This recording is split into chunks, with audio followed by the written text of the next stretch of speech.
They hate when you elevate. The second of losses, I'm handing them out, yeah, I had to go delegate. It feel like I'm floating, I'm lost in the moment, I swear I could levitate. They never believed that I would really fly, I had to go demonstrate.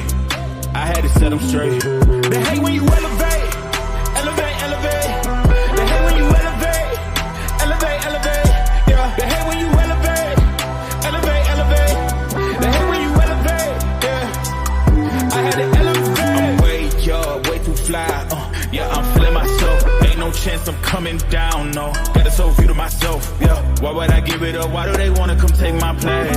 I work too hard for it, don't need a replacement. This my vocation, now I got rollies, all in rotation. Hop on a jet just to take a vacation. Remember the moments was trapped in the basement. Now the hard work is all taking me places. Swatting all black like we trapped in the matrix. Bet on myself and go ball out in Vegas. Living a life like I'm rich and I'm famous. Don't see the grind that I know that it came with. Oh.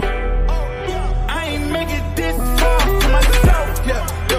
I had to prove to everybody else, I had to set them straight, yeah. I had to ball, so I had to renovate, I know. They hate when you elevate.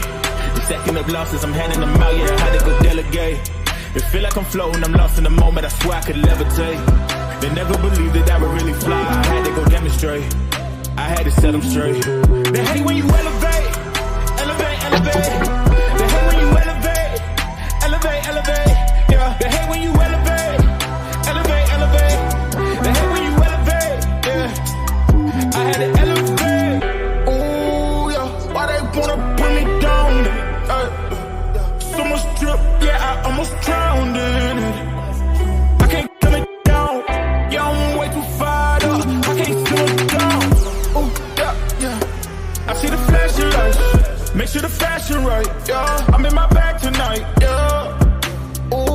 I might just pull up a foreign. Watch out, the engine is roaring. It's too loud, you can ignore it. Yeah, yeah. This that highlight for the few.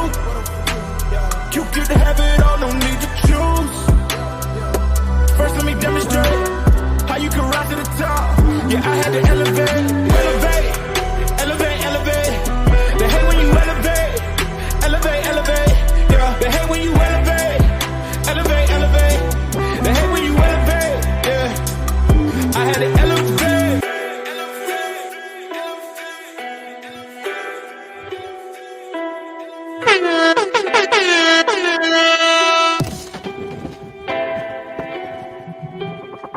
They hate when you elevate. The second of losses, I'm handing them out, yeah, I had to go delegate. It feel like I'm floating, I'm lost in the moment, I swear I could levitate. They never believed that I would really fly, I had to go demonstrate. I had to set them straight. They hate when you elevate. The second of losses, I'm handing them out, yeah, I had to go delegate. It feel like I'm floating, I'm lost in the moment, I swear I could levitate. They never believed that I would really fly, I had to go demonstrate. I had to set them straight. They hate when you elevate. What up, what up, what up? What up with it, though, ATP? Salute, Clay. I mean, salute, Ray Davis. What's the word, my brother? What's going on with you, man? Peace, Clay. Hanging in there, man. You know what I mean? Yeah. I guess there's something goofy going on tonight because, and I don't mean that in a negative sense. You know what I mean? Okay. Going on because people out there talking, huh? Oh, you talking about boxing right now? Yeah, bro. You see a lot of channels on right now, so you know they spread out. Yeah, there's a lot going on tonight on the YouTube space. I need to look. What's going on out here, bro? Brian Frazier's on. Shout out to him. Doc Box is on. He on extra time because he was on earlier. Obviously, one of our comrades is on. Right. What's going on? What's going on in the space that got everybody going? I don't know. I'm looking right now. I don't see nothing, man. I mean, it is what it is, man. You know what I mean? We're talking about tonight. We definitely gonna address a lot of what's going on with the events coming up next week. You know what I mean? They finally released the Keyshawn Davis undercard as well. It looks like they put Brian, I don't know. When I looked at it, kind of looked like they put the Brian Norman fight as the main event on that card. Like I guess they're making it his event now. Did you get an opportunity to take a look at it? I'm about to look at it right now. Yeah, man. It looked like they might have made him the main event on the card, but still a decent. Honestly, that card is going to be a decent card, man. Keyshawn obviously is taking the spot of Shakur, so like the fighters that you would normally see on the Shakur card seems like that's going to be the fighters on this card. Abdullah Mason's going to be on there. Troy Isley is going to be on there. And then you got both the Davis brothers going to be on there. Kelvin and Keon Davis is going to be. Keon's actually making his debut, right? He's making his debut. This will be his first fight on there. But listen, everybody on the A side of this card, they're all undefeated, all the way down from Brian Norman all the way down to Kelvin Davis, 26-0, 11-0, 13-0, 15-0, 14-0, 13-0. So listen, it looks like a good card. I'm not gonna lie to you. You know what I mean? And I'm gonna tell you what's funny about this. Maybe I'm crazy. Right? Hold on, let me get to the event. So I want to wait for people to get the building, but I gotta drop this gem. Right? What's going on? Yo, check this out. How is it that Brian Norman Jr., right, was in this negotiation, literally got Derek Cuevas announced on BoxRec soon as they found out that fight wasn't going down with Boots. Like literally, Wait, one more time. Immediately, what happened? Like, look how immediate it is that they already had this in the racks, bro. This was all play. I don't care. I'll put my hands. You talking about as far as the card is concerned? Yeah, well, just Brian Norman in general. Like the backup plan was so quick. Well, I think that fight, the Derek Cuevas fight, was already in negotiations. You know what I'm saying? Right.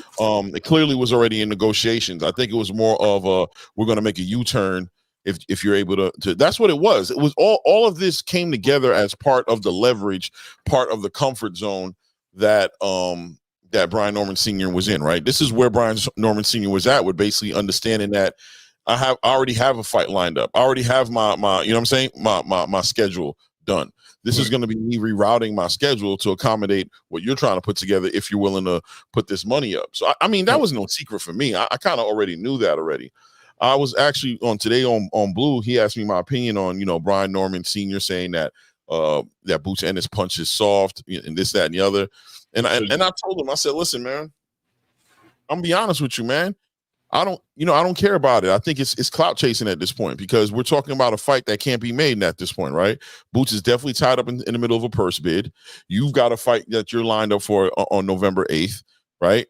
Why now at this point you talking for no reason. At this point you're clout chasing because you're talking about something that ain't gonna happen now. That we all know it's not gonna happen. There's no negotiations. There's nothing going on. The negotiation part of your guys' relationship, it's over with. Right. So what are we talking about? Right? I mean, what are we talking about? I don't know. I thought it was I think it's getting kind of weak in my opinion. It's becoming a big clout chase, a big joke. As they say, smelling fishy to me, bro. Yeah, just it's hard to really take it seriously, is what I'm saying. It's hard to take it seriously. You're not trying to make a fight. I'm here. It's shock value at this point. It's shock value. You're saying stuff. You're trying to put it in a perspective. To I don't know what the point is. Salute Andrew Charles. Salute. How you, man? You're trying to put it in perspective, and it's not adding up to me. You know what I mean? I don't care to really entertain it, but so much. Salute Hannibal. How you doing, King? Salute. Peace. Yeah, for sure. We got people creeping in. It must have been another show popping. We're definitely gonna break down this Canelo card a little bit. You know what I mean? Just get into it. Mm-hmm. There's some fights on here, storylines. I'm looking forward to see some of these fights come together. And I got a sleeper on this card. I got a sleeper fight that I think we should keep an eye on. I think I could end up being fight of the night. I think people are sleeping on it. I'm gonna actually go at it right now, right? I'm gonna go at it right now. You know what I mean? Hold on a second here. What's the fight? Hold on a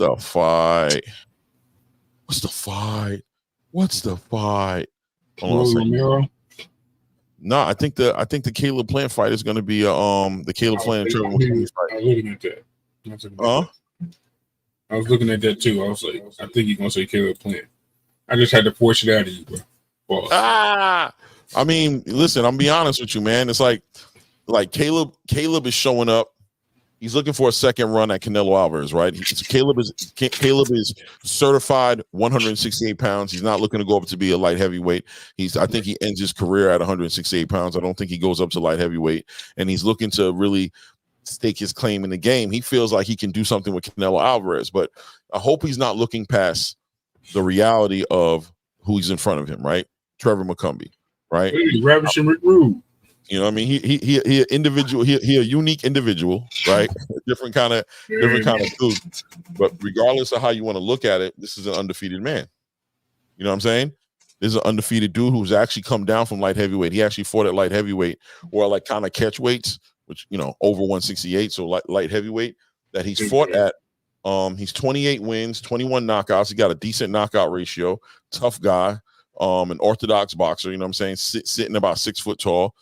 In my opinion, he's kind of the bigger guy in the ring. You know what I mean? He's the bigger guy, and he's real tough. Got a good chin on him. And he's been decent. Like, he's not super active at all, but I would say in the last calendar year, from like June of 2023 till now, he's had 4 fights. So he's been pretty busy, all in consideration of today's standards of what busy is. And I don't think he goes anywhere. I think he's going to be there to fight, and it's an opportunity for Caleb Plant to look great, and I think Caleb Plant wins the fight. That's why I'm still picking to win the fight. But at the end of the day, I think this could be fight of the night. What do you think?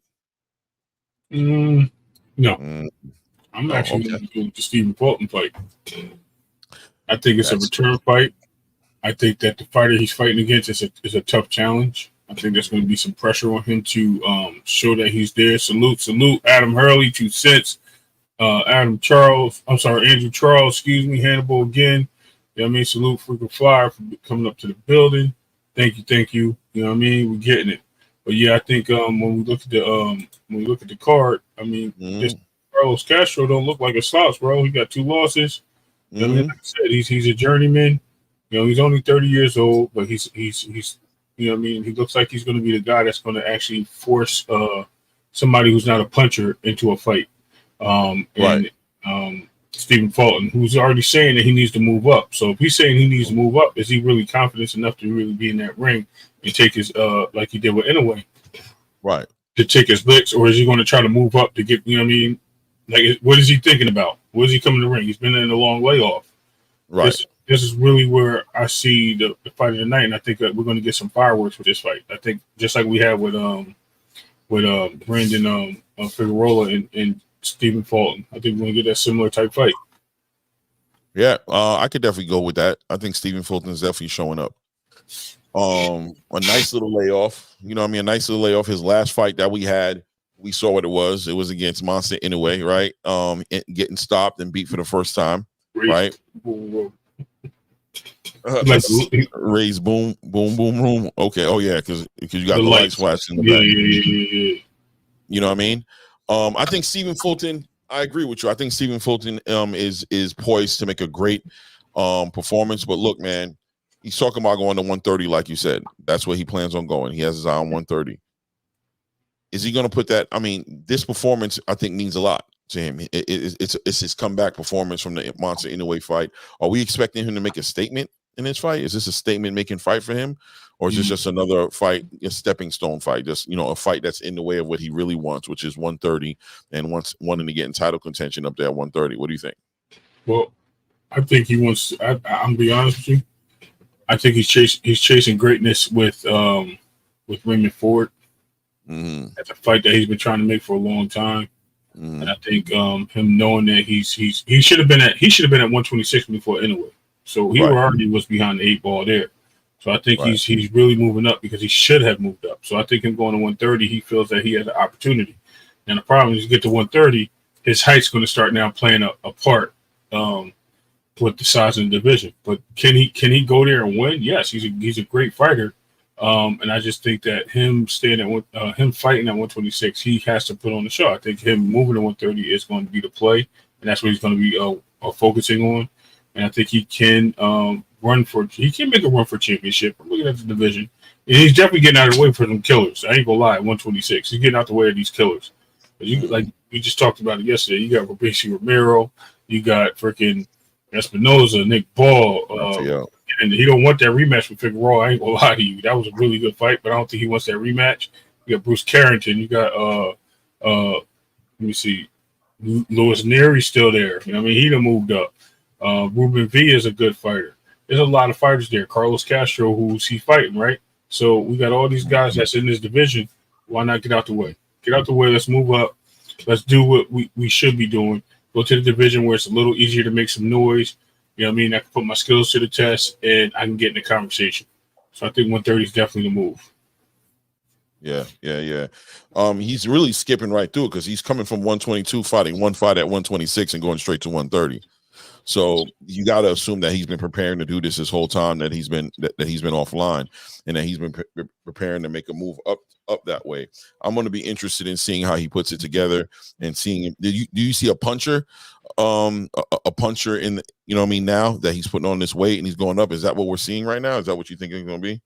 Well, he's never been diabolical in the speed aspect of boxing. He's been just a good boxer. He's been able to move in, move out, select shots. He can brawl if he has to. So he's always been that type of fighter that's not afraid to get in there and make things happen. But what I think we're going to end up seeing is we're going to actually see him more using his skill sets, more using his feet. He's going to exactly technician. That's the word I was looking for. Yes, we'll see him being more technical and coming in there. And I think he's going to start dissecting. Even with this gentleman here, Carlos Castro, I think he's going to dissect him. I think he's going to fill him out. He's going to see how he moves and pause, because I know Frequent's about to throw it in the chat. He's going to be filling him out. He's going to make sure that he's able to absorb some of the shots at 126. Because remember, his first fight there, he's a danger. I was telling you, he's a dangerous fighter. And he's going to be able to see if he can keep up with his footwork and how he moves and how he accepts his role on the other side of the punches. So once he sees that, he's going to make a play. He's going to sit there. He's going to tag him. He's going to probably go to the body first, because I think he sees that he's going to be able to attack it just like he did with Figueroa. And then he's going to go up top. But if he has to get in there and tangle, he's not going to be afraid to. And that's why I think he shines. As he moves up in weight, I think he does the same thing. And being he's 5'6.5", I think he's still like 5'7". He might even be closer to 5'8". He moves up in weight. I think that's a good size for 130. He can get up there and he could probably get in the way, get in the conversation. But I think with that weight he puts on, he does become a better technician with power. I think that power follows him up there, because not only is he where he's at, but he's going to get older. And with age comes responsibilities, right? That's what Spider-Man's uncle said. So, right. You know what I mean? So at that point, he's going to get older. He's going to get stronger. That man strength is going to kick in, and we're going to see what he can do at that point. That's my point. That's where I see it. Yeah, I think it's a moment of truth for him. He's trying to make a statement at 130. He wants to go up there. He's gonna have to show improvement in this fight. Now, how do you see it ending? Do you see a decision? Do you see a stoppage? How do you see it happening? I think it's a decision. I think it's gonna be unanimous. I think he's, like I said, he's gonna get to a point where he's gonna just be outclassing him. I think he's gonna steal rounds early with technical movements and technical punches, and watching out the momentum shifts. And as he sees it start picking up, you're going to see him start picking up the pace. And as he picks up the pace, he's going to outbox this dude so bad. The dude's not going to know what's happening. They're not going to throw in the towel, because the other guy's going to be still in the fight. And what I mean by still in the fight is he's not going to stop throwing punches. He's not going to succumb to just sitting in the corner and covering up. He's going to sit there and try to get his licks back. And we already know when people get frustrated and try to get those licks back, they only look more stupid. So I think he just keeps outboxing him, and he gets to a point where he could just, I'm going to let off the gas. I'm just going to pick this dude apart from a distance. And I think that's how he wins the fight. And I think the dude becomes more hurriesome. And he might even run into something at the end of the day. We might be surprised. But that does happen when you get desperate, right? So I think that's how this fight turns out. Now, do you think that are we going to see some ring rust here? Him going up in weight, not being in the ring as long as he was in. Is he going to be more reserved? Do you think the in-weight fight could, leave a little mental wall that he has to get through and get over before he can actually look like himself in that ring? Are we expecting that? Are we making room for him to adjust back? Because he got knocked out. You know what I mean? He got clipped and he got knocked out. Not only is his first loss, but it's the way he lost. Does he come into this fight a little bit more reserved? Because this fight, in my opinion, has the chances of being a boring fight. You know what I mean? A fight that he can slow down and make it a real, like, disengaging, not really engaging type of fight. Do you think he's prone to head in that direction with it? Or does he use this opportunity and this platform to say, you know what? This is my chance to show the world. You know what I mean? This is a main card. I'm on a main card, on a Canelo Alvarez card, a huge card. I'm coming off of a devastating loss. We can say that from Monster Inoue. I need to reclaim my name. I need to you know what I'm saying? Reinvigorate everybody and put that belief back in everybody that I must see boxing. Which direction you think he leans in? So I think the way this fight goes off, first 2 rounds, it's not really a filler round. It's more of a confidence round. He's going to start trying to build confidence in himself because he hasn't been hit in a while in a professional fight under the lights, right? He has been sparring a lot. He's been in training. He's supposed to have a couple of fights that just didn't work out and didn't pan out his way. So now I think he gets back in the ring and he needs to. It's almost like when you go into the pool and the pool's cold or the beach, ocean, right? You go out there, it's a hot day, but you get in that water, you're like, whoa. You have to feel the water first. So now you just go under the water and then that refreshing happens. So I think he needs to get hit a few times or just even catch some punches, catch the timing. So it's going to be a slow start. There's going to be some butterflies there, but then once he gets that timing down, or he gets catches some punches and figures out what he's going to do, and gets comfortable, and his coach gets at him, that's when he comes out and he starts showing his true self. He starts saying, okay, I'm gonna pick up the pace. I got this guy where I got him. Let me try this. Let me try that. He's going to start trying things. As he gets comfortable, he's going to start working. Now, the boring part's going to happen when you're thinking about him staying away. Probably 9th, 10th, 11th round, maybe possible 12. I don't know if it's a 10 round or 12. I think it might be a 10 round fight. Kind of look. It's a 10 round fight. So maybe in the 8th, 9th, and 10th, he might slow it down. He might start running around and, like I said, picking them apart from a distance. At that point, where people might think it's boring, he might even get some boos from this. We don't know. But what I do know is that he's going to make sure that he secures his bag and he secures his win, because at the end of the day, he just needs to get his feet wet again, as they say, and that's what it's going to come down to. That's real interesting though, because I'm thinking the same thing, and that's why I'm kind of like I push back a little bit on the idea that this might be fight of the night, because I think it can be fight of the night, right? But at the same time, I think what's more important for him is the victory. He needs to get back into the winning column. He needs to get back that momentum and build that up. He's heading into a division at 130 pounds where he's looking to make statements up there. He's going to be in the conversations with the Lamont Roaches, O'Shaquie Fosters, the Emmanuel Navarrates, right?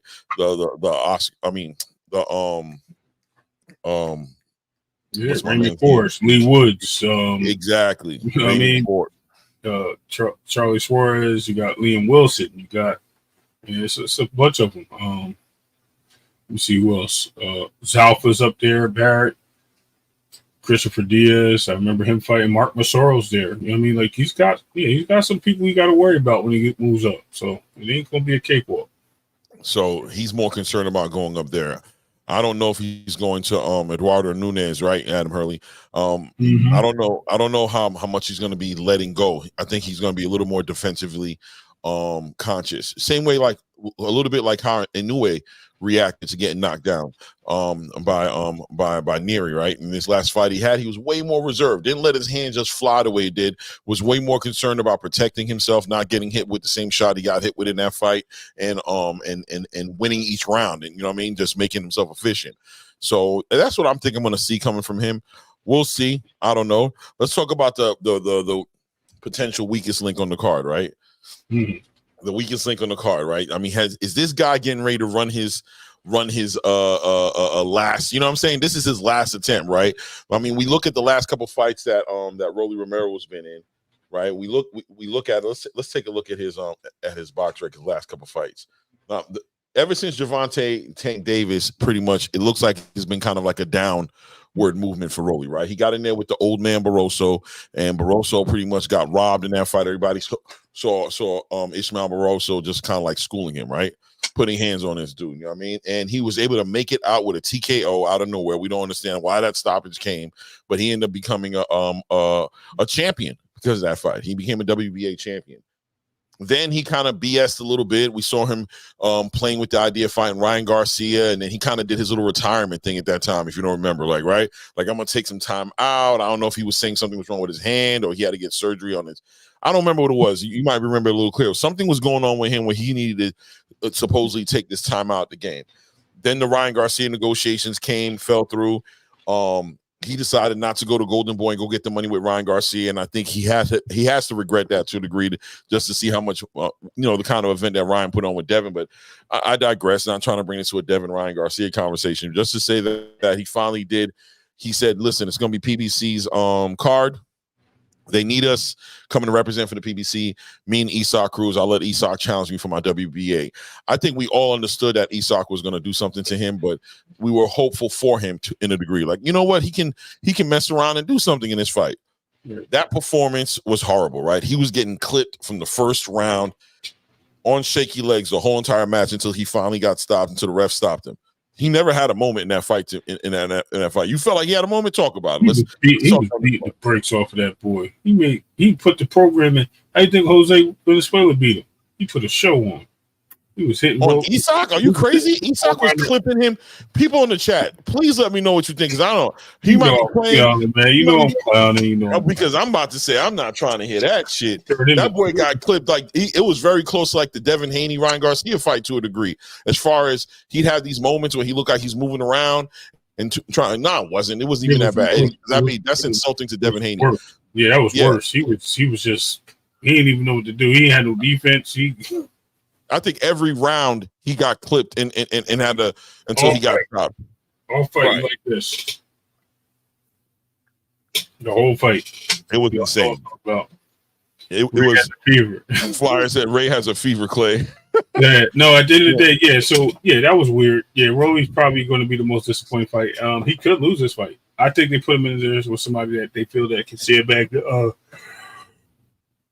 exactly, sandbag. Shouldn't say Rolly name anymore because I get tired. This is so boring. But anyway, see, it's exciting watching him try to make it. I think, but I think if I've never seen Manuel Jaimes or James, whatever his name is. Jaimes, yes, or James, yeah, right. So I have to go watch his fights. I want to see. Yeah, that's who he is right there. Right, he has 11 KOs, so but 16 wins and 18 fights, so 1 loss. I have to see him. I have to see what he does in the ring because Rolly's so unorthodox. Basically, Rolly's an unorthodox power puncher. Right.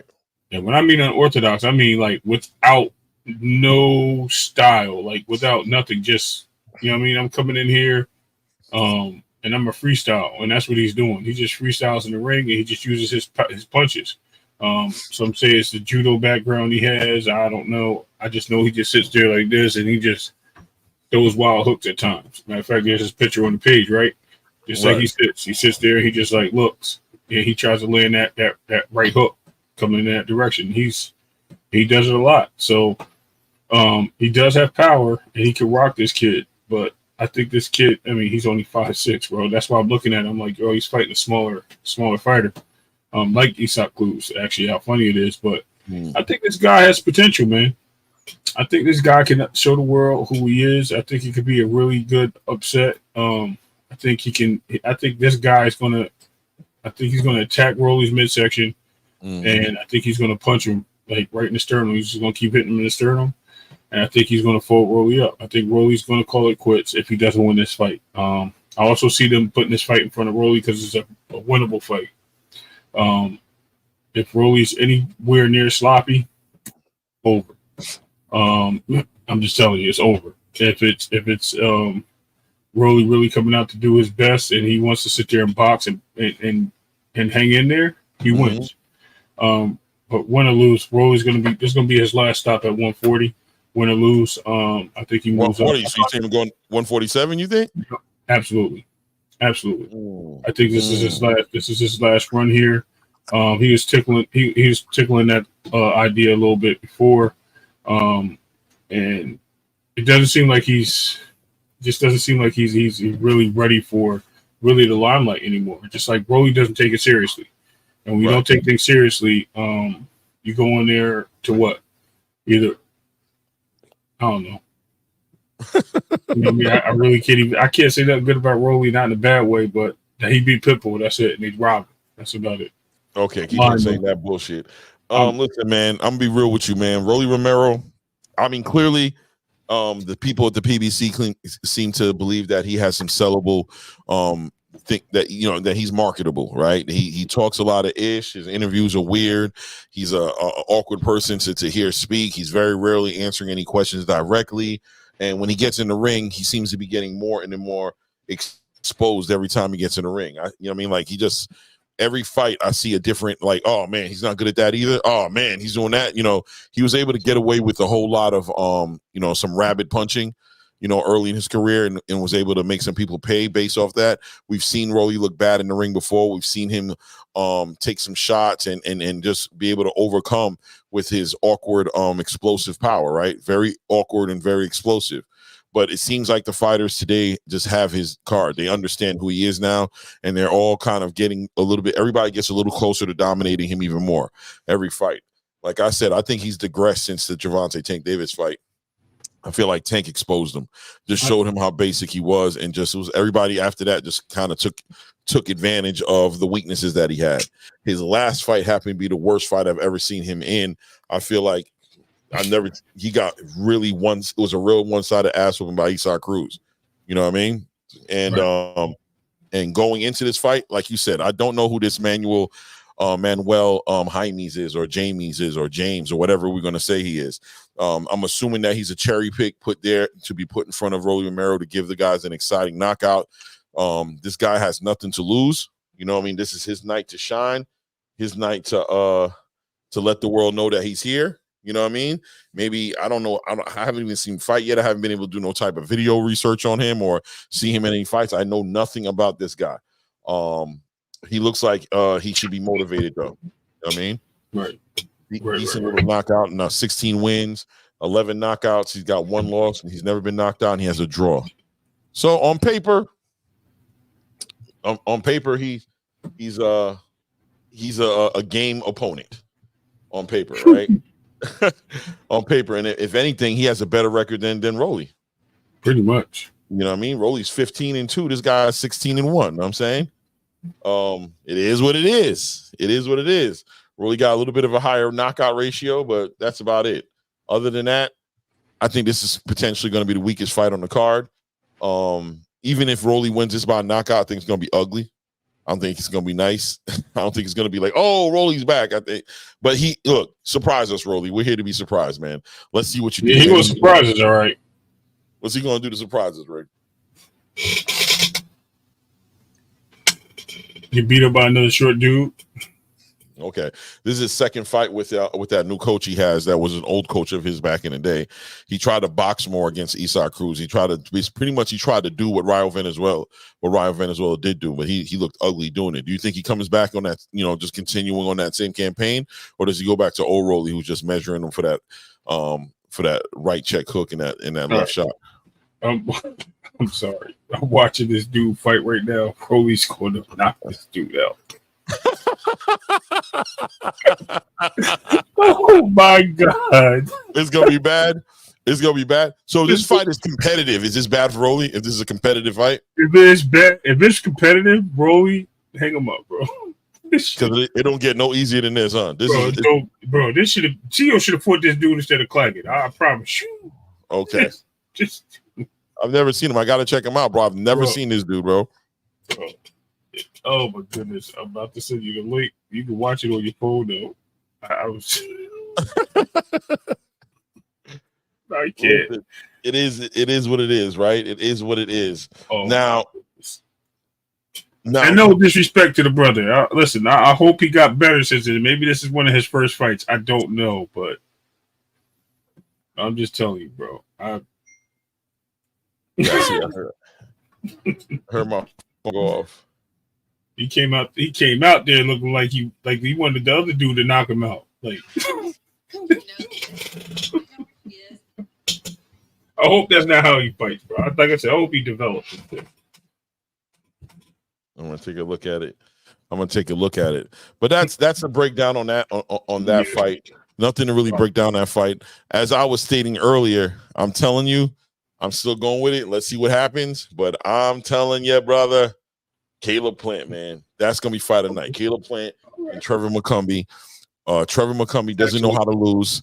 Caleb Plant is gonna box. Trevor's gonna be trying to, Trevor shouldn't be that scared of taking any shots from Caleb. Not to say he's gonna be sitting there just getting punched in his face, but I expect to see Trevor pressing Caleb Plant, not trying to box with him, trying to smother Caleb Plant's movement, probably attack his body.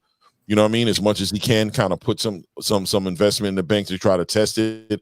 We know Caleb is, he's had moments where he looked like his conditioning could be in question. You know what I mean? Especially against David Benavidez. So I expect Trevor McCumbee to take a page from the David Benavidez fight and be like, you know what? I think I can do that. I think I can keep a pretty high output out there. I can attack the body, and I can maybe wear and tear on him and take advantage of him in the latter rounds. You know, anything anything past 7, I would expect him to turn up and see if he can break Caleb Plant's will. Now, Caleb, I think we know what to expect from him. For a moment there, I think Caleb drank the Kool-Aid that he was a puncher after he knocked out Peterson. I think it was. I think for that moment, he had a moment. I heard Breadman talking kind of brave about him. Like, nah, everybody think Caleb can't punch.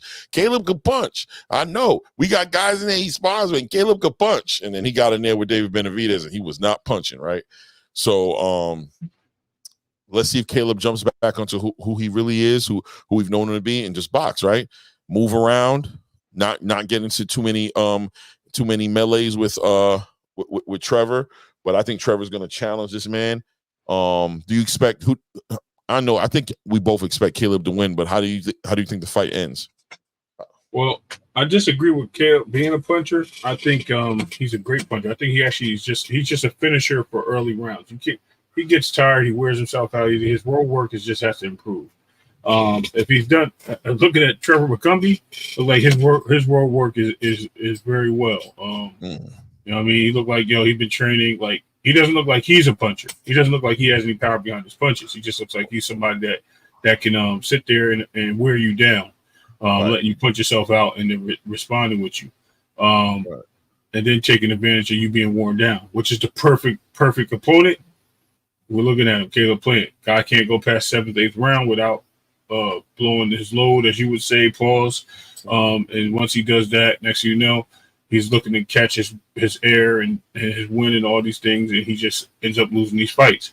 So if he can get up and knock out McCumbee early, then Caleb Plant can seize the victory because he's capable of doing it and sustaining it up to the 5th round. After the 5th round, he starts declining, and then we can be looking at a whole different fight.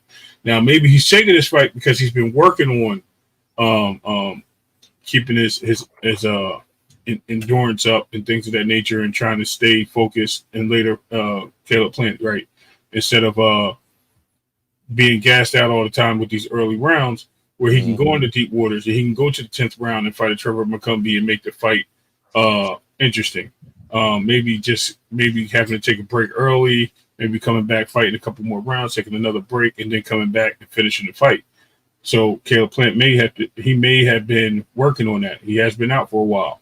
So with that being said, maybe he has put in the time and efforts, but only time will tell. As far as I know, what we see with Caleb Plant starts off good, starts off on fire, and then ends up, you know what I mean, caving in off the deep end, gassing for air, and getting either dropped or losing fights in the 12th round. So we've seen that multiple times. Imagine you watch that fight. Don't laugh. I'm watching it. Yeah, I'm definitely watching it. It's looking crazy. It is, right? He got a knockout that fight too. Yeah, he's looking like he's kind of got Rolly-esque type energy. That's like, what I said. That's why I see that. I was like, oh God. I was like, yo, this is a made. Yeah, they picked the right put this fight together. They trying their best to save Rolly. They must be saving Rolly for one more person to make a star out of him, to give one more person Rolly and give Rolly, you know what I mean, go test Rolly's chin, because this guy gives Rolly any problems, it's bad for Rolly. It's bad for Rolly. That's why I said he should. There's no way he should. No, not at all. Just the way he ran out in the middle of the ring, I was like, oh my God.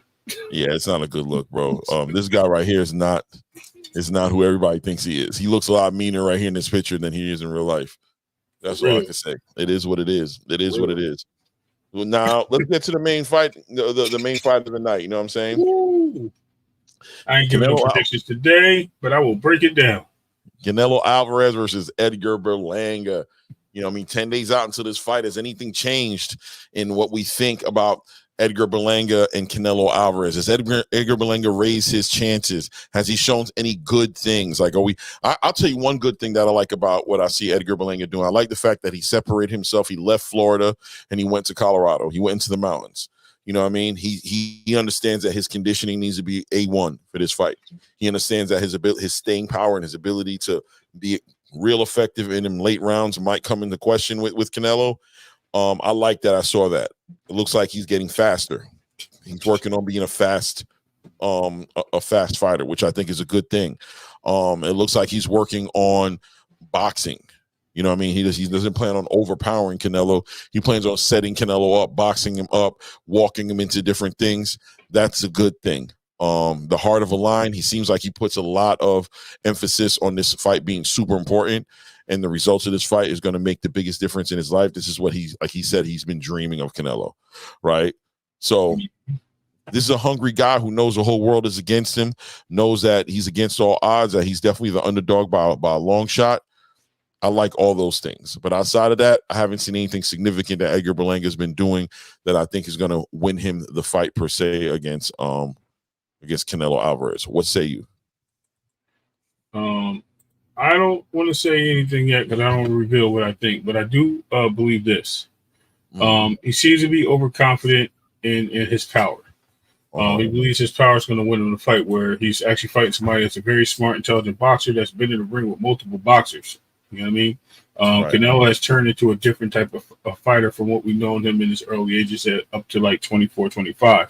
Right. Canelo went with the flat-footed style, which he comes forward. But prior to that, he's been on his toes. Believe it or not, the last time I seen him bounce on his toes was against Bivol, a taller fighter with power. He had to bounce. He got on his toes. He bounced a little bit for him to connect with Bivol to kind of throw off his timing. Was it super effective? No.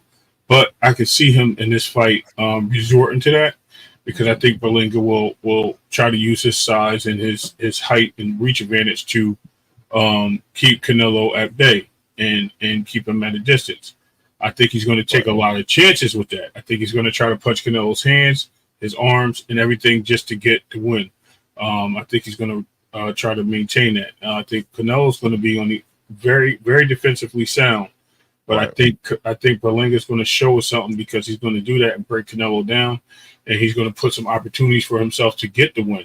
Not saying he's going to win, but he's going to make some opportunities, and he's going to show some people that he's not really just a one trick pony, and he's not this guy that's just whistling Dixie. He's taking his fight seriously, and he's going to be working for it. I think he wants to win everything he can. He wants the chances, and I think he could possibly walk out the new champion. Believe it or not, I think we have to see how the first 2 rounds go, though. Does he come out super anxious? Does he get the whole Frank Martin thing where the lights are too big for him, and then he doesn't know how to deal with it, and then he outgasses himself because he's never been in this situation before? Very strongly. And I think that's what Canelo is banking on, because I think Canelo knows he has power. I think Canelo knows what he's going up against. So when I think he gets in there with Edgar Berlanga, he's going to be like, look, this guy's going to come in here. He's going to hurt himself. It's not going to be me. Right. He's going to go in there. He's going to do everything he can to beat me. And he's not going to realize what it's like. He's going to feel that energy. When that energy changes, when I start punching, is he going to react? Because remember, the crowd control. Salute. The crowd can control the fight just by oohing and ahhing. Because even though it may not be a clean shot, Berlanga could get frustrated. He seems like the type to get frustrated because things are not going his way. You know what I mean? So I can see that being a real big problem in helping Canelo secure the win as well. So, yeah, man, I expect him to take this 1 round at a time, man. 1 round at a time. Try to put Canelo behind. Try to take those early rounds. Try to get some sort of desperation out of Canelo, some understanding that he needs a press action a little bit, and then try to take advantage of him on a counterpunch level. I don't think he wants to get too punch happy with Canelo. He doesn't want to get to the point, because what do we know at the end of the day? When you're punching, that's usually when you're open to get punched. You know what I'm saying? And you don't want to give Canelo Alvarez free shots. You don't want to just sit there and try to play with his timing and act like your timing is better than his timing. Invest in the body. Move around, but you can't allow him to just stalk you, because that's not who Berlanga is. And if he tries to fight that way, we're going to watch him fighting off his back foot a lot. And I don't know how effective we can look at that. I can picture him being effective on his back foot. So he's got to establish ownership of some real estate in the ring. And yeah, try to take some notes from the Bivol book. In and out, but effective when you're in, and stay out of this guy's range. Not running per se, not at all, but at the same time, not sitting there getting into any war kind of exchanges with a Canelo Alvarez. You know what I mean? You got to mix it up. You brought up Frank Martin. Frank Martin's mistake was he let the lights get to him. He became way too defensive, started working on his back foot, started becoming way too concerned with not getting hit, and wasn't applying his own effective offense in the match to kind of, give Tank something to think about, give him some pause. He's gonna have to give Canelo pause. He's gonna I would assume he's going in there for the knockout. He's going in there to stop this guy, because I don't think he wants to go to the judges and try to get the judges on his side in this match, unless it's a fight that he can literally shut Canelo down in. So I expect to see more boxing from him. I expect to see good movement from him, good lateral movement. Expect to see him pivoting, kind of putting Canelo, and whenever he has Canelo like on the ropes of any kind, or getting him cornered, that's when he's going to take his opportunities to capitalize and do great things. But at the same time, just like Bivol, don't get overcommitted. Don't have him against ropes where you're just letting off. Get your shots off and then get up out of range and allow him to reset, rethink, and try to, adjust to what you're doing. Because you give him too much data, he's going to read you, time you, and clip you. That's what I know. Right. In my best coming to American voice, I'll try to do this for you. Aha. Aha. Because you hit the nail right on the head, bro. Don't get overconfident. That's all it's about. That's just stay focused. That's it. Don't let the lights get to you. Win these rounds, one round at a time. Try to walk him into something. Put him behind as early as you can. Get a good 2-3 rounds ahead of him early and make this fight, and don't get sat on your pockets. Right. Got some new members that came in besides Blaze. You know what I mean? CJ Esperon, salute, Blaze, salute. I did see you. Frequent Flyer must have watched the video, because he's talking about how he galloped in the ring. I told you it was crazy. Here for boxing, salute. You know what I mean? It's crazy, bro. I'm telling you, it is what it is, man. We just gotta look at it as for what it is, man. I'm telling you, it's a crazy ordeal there, Clay. Crazy ordeal. Yeah. What are you talking about? Frequent said something? He said rolling feet or hard with that man gallop to the side like he was on a horsey. I'm assuming he's talking about the dude that when he walked in the ring, because you see he walked up, I was like, what? He already lost. As soon as I seen that, I said he lost. I said, no. Yeah, it's a bad look for him. It's not good, bro. I hope he got better than that. I hope that was an early fight that he made some improvements. Yeah. Look at Blaze said, I'm rooting for Berlanga because he's been striving to get his shot to fight Canelo back when he on that first round KO streak. But I expect Canelo to win 100. Respect, Blaze. That's pretty much what I'm expecting too. But I am rooting for Edgar, and I'm hoping that he's able to not look like I want him to look like he's supposed to be in the ring with Canelo, even if he loses. That's what I hope for him. I don't want him to look like, damn, bro, why was he even in there? See him get clipped out and knocked out like second, third round. That'd be embarrassing for him. I'd feel bad for him, but we'll see what happens. Facts. You know what I mean? Show him that you belong, bro. Show him that you belong. That you belong here. So, can I ask you a question, Clay? Yeah, definitely. I've been seeing this going around. This, because I think we touched everything on this fight. So obviously we got to talk about what's going on in today's world. Right. We still don't have a call out or a fight set up for Tank Davis, who said that he was going to be fighting, and everyone's claiming he's going to be announcing soon. Right. Even his team said there's going to be an announcement. I heard the interview on Fight Hub where Leonard Ellaby said that something's going to come soon, and when Tank announces it, He didn't even say soon, actually. He said when Tank announces the fight, he announces the fight. And I was like, hold on. Y'all just said he was fighting in November. Y'all said this card was secure. Matter of fact, y'all put a report out on your schedule and say who's going to be fighting. So I hope it's somebody. Because here we go again. Because January, he's supposed to open up for, in January, I say he's opening up in March for Amazon. Y'all telling me y'all ain't got the money to pay this dude or something? What's going on over there? Because, now this fight ain't happening. So it looks like there's something, hopefully there's something behind the works that's going on. We get an announcement soon because November 4th, is coming up very quickly. And we need to make sure that, or 2nd, whatever it is, that weekend, it's approaching. As far as, and I've seen that they're trying to blame play the blame game of that nobody wants to fight. This is what I heard. Nobody wants to fight Boots and no one wants to fight Jerron. Those guys are the most ducked guys in boxing. I'm like, what? So I was like, Boots is ducked, bro. Right. I can see that for Boots, but where do we get that for Tank? Yeah, nobody's turned down fights with Tank because the money's the most money that they can make. Anybody who's saying that, let's be honest, they're saying that because they're butthurt about Shakur and Loma and the way they're handling it, and they feel like it's the end of the world. I personally think that there's potentially some negotiations going on with Lomachenko still, and I wouldn't be shocked to hear that get announced. But yeah, ain't nobody ducking Tank, bro. And it's not that anybody thinks they could beat Tank or they're scared of getting beat by Tank. Everybody knows what their odds are and they know what their chances are getting in the ring with him. It's about the money. He's offering everybody their biggest paydays. So taking that into consideration, a lot of people, I'm not gonna say anybody, but a lot of people would be very excited and can't wait to jump in the ring with Tank Davis. But he is in a situation, ain't he, Ray?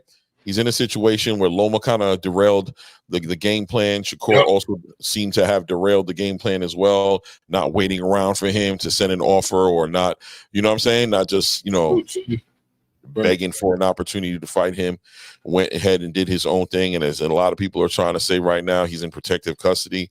I don't look at it that way, but I understand that people feel like he should have waited and not done nothing until Tank summoned him. So there was never no offer or anything made, right? But they claim that they spoke to the team. But here's the thing. If he was in protective custody, why are you guys calling the same thing for the guy that was at the table with y'all that pulled out the fight? My point is, they're too busy worried about what Shakur is. Do you see Shakur as the bigger threat? Do you want to put stain on his name? Are you trying to build a fight better with Shakur? It seems like that could be the case.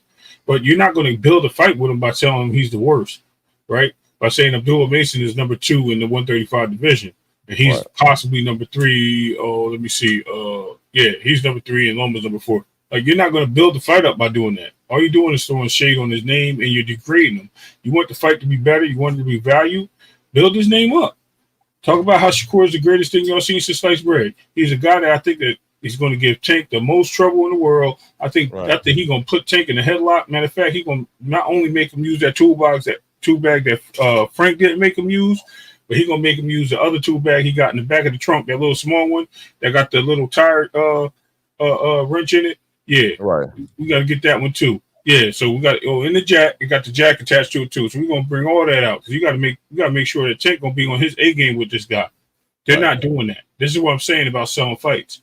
They're not selling the fight, but then they're sitting there accolading Loma. Oh, he's gonna bring the whole country with him. He's got fans. People want to see the fight. Nobody want to see it. So why are you guys kicking his back? And if nobody wants to see it, so this is what I said. It's all hypocritical, and it goes from the fans to the coaches because they're both saying the same thing. So at the end of the day, we got to look at it for what it is, man. What's going on here? Like, and I definitely think Tank is probably the best fighter out of all these fighters. I do, but I'm just saying the way that the people move that love Tank, bro. People are upset. The people are upset at the fight that they wanted to see. They thought they were going to get Shakur against Tank. They thought they were happy that Loma backed out because they're like, great, now we're going to get Shakur. When they didn't see it happen. Right. They put it all on Shakur, right? Immediately. It is what it is. Tank is in a complicated situation right now. I know right now he's supposed to be in New York training with Richard Higginson. He's supposed to be getting ready for something. He's getting ready for something. He's training. So you got to assume that I still feel like there's a fight coming in November. What is the announcement going to be? I have no idea, but he's training for something. He's getting ready for something. There's a lot of other rumors going on in the game about Amazon PBC's relationship and the way they're going to go into the rollout of this fight. It makes a big difference, so we got to give everybody time to see what's going on. We also know that next week they got a big fight coming on with Canelo Alvarez, so they may be getting ready to make the announcement on that weekend. You know what I mean? They may be trying to wait for that situation to come around and kind of time it out right. So we just got to be patient and see what's going on. I don't got too much pressure. I am intrigued and wondering what the fight is going to be. You know what I'm saying? Can it be Lucas Body? Would that be a good fight? Isn't Lucas Body supposed to be trying to put something together with Floyd Schofield? Well, I thought that wasn't happening now. It wasn't happening now? Oh, okay. I'm just saying, but would Lucas Body be a good fight? I don't think it'd be a good fight because he was getting pieced up by H2O. I don't think it'd be a good fight. I don't think nobody would know who Lucas Body is. Nobody cared about that fight. That was on a Well, he's ranked now. That's why I'm asking. He's ranked pretty high We ranked, but Tank's supposed to be doing big fights, right? I Right. don't know. That's my point. So is it Edwin De Los Santos? Edwin De Los Santos is there. Because I'm trying to think, if you're training with Hitchens, you got to be having somebody that's a mover. You got to be training for somebody that's a mover, unless you're getting Hitchens ready for somebody. Maybe it's both ways. Yeah, maybe that's what it is. You know what I mean? Because it's got to be somebody that's a mover. And I'm looking in the division right now. I'm like, who's a mover that he could be possibly fighting besides Loma? Yeah. I don't know. I Blaze said he's hoping that it's a unification fight, so maybe a Dennis Marincek or something like that. But I think Bob Arum was playing chess with Dennis Marincek. I don't think he's ready to hand him over to Tank Davis. You know what I'm saying? He's burning his third shift candle, bro. Yeah, Clay Ray in the chat burning my third shift candle as we speak. Yeah, J Pitt. Yeah, man. I'm actually feeling it too, man. It's been a long day for me, but I've had to deal with a couple of things today, running around, moving around, doing some stuff, but trying to stay consistent for you guys. Last week we took Wednesday off, you know what I mean? This week trying to stay a little more consistent. Let's see. Sonny says, is there a possibility that we might still get Norman versus Boots? I don't think so, Sonny. I don't think so, bro. I think that fight is dead, man. I really feel like, coming from the Boots and Eddie Hearn side of the conversation, they're done talking to that man. Senior's just staying way too social media. Like, he's talking a lot of crap on social media, man. And I kind of had to I kind of had to state my opinion and state my claim on him on Blue today, man. I just feel like, damn, bro, for somebody who's turned down the fight pretty much because they didn't give you the money you wanted, arguably priced himself out by definition, right? I'm not trying to say that what you asked for was ridiculous. That's between you and your promoters and anything like that. But I could definitely say that the reason this fight's not happening is because you guys did not get enough money. So for what you was asking. So I think by definition, what the fuck? Just let him have it, bro. Yeah. Kurt Douglas. Hey, listen. Thank you for watching. You stay here or go away. We don't care. That's interesting. This dude came out of nowhere and said, close this channel down, please. Y'all, the reason boxing the way they really, okay. Well, okay. Anyway. You spelled chance wrong, by the way, bro. Yeah, I know. I got you. Yeah. I'm just telling you stupid. Yeah, I got you. Kurt Douglas. Who's that? Kurt Douglas is what's the name? Douglas' son, Michael Douglas. Yeah, my bad. Michael Douglas' dad. Yeah, he's a Roman warrior, bro. You gotta respect him. I'm assuming Kurt Douglas isn't a subscriber, but so I'm assuming that he's not. You know what I mean? I'm assuming. He's a backroom bunny, bro. Yeah, bro. Backroom bunny. No doubt. Salute to the great Kurt Douglas. Yeah, bro. He came in here talking boxing. We appreciate that. Yeah, it's it. You know what I mean? But it is what it is. Salute, Jonathan 97. What's good, family? What's good, guys? They done muted and deleted him, bro. They did? Yeah, I mean, coming here on that BS, you know what I'm saying? Out of nowhere. Let him have it, bro. You know, for me, what's hilarious? Like, if you want to prove what you're saying, then come up here and talk boxing. Right? Talk boxing. Come up here and be like, you know what? Answer this question. Let me test these dudes. But when you just come in here, the reason why, I mean, you don't have no credibility, bro. You just look bad. You look like a fanboy. Because I can pretty much assure you I know where that energy is coming from, right? So yes, it is what it is. I can assure you I know where that energy coming from. Right. Like, I can go there right now and do the same thing. Yeah. Salute Eastside Easy in the building. Salute Eastside Easy in the building, my guy. Salute El Near in the building. And Jonathan 97 for sure. And the crazy thing is, we have the open panel for everybody that wants to communicate. We don't want to give you the smoke, as they say. Right. We want to build. We having fun, bro. We having fun at this point. You want to turn it into that. Listen, when you get it turned into something that you don't want it to get turned into, that's on you, dog. Because I'm a cook. If I have to. I didn't know that. Exactly. I told you what to put. I gave you the new meme to put on there, bro. You got to put that on. Salute, there. Rich. Salute, Rich. Salute. Yeah, that's funny, bro. Yeah, that was good, actually. I think as a really a fan who just wanted to wanted to laugh, and he made fun. I don't think. I think Kirk Douglas just wants to hang. He should just said what's up. We'd have gave him the. Kirk Douglas in the building. Kirk the flirt. We gave you the 21 gun salute. Give him the other one with the 21 gun salute. But give him the other one with the little kid from the movie. What was we just talking about before we got into? Oh no, Kirk Douglas. Yeah. But go ahead. Yeah. But yeah, just this whole entire Brian Norman situation and Boots Ennis situation, just to say that Brian Norman at this point, you're not talking about a fight. Right. So what are we talking about? You're not talking about a fight. There's no fight and Clay, you know what I'm gonna say? Mm-hmm. If you're still talking, like my whole thing is you're still talking about it, right? No one else is talking about it. You're the only one still making noise. There's a reason why you're doing it. Usually when you talk a lot, you got something to hide. Mm-hmm. You got something to hide when you just keep talking because you're trying to cover up something. Right. So at the end of the day, that's just how people are. That's the energy I read from people because people don't know how to, when they don't know how to shut up. So, hey, you know what? Whatever he's covering up, it's going to get revealed. Like I said, what I tell you this morning, I said, look, the verdict's out, bro.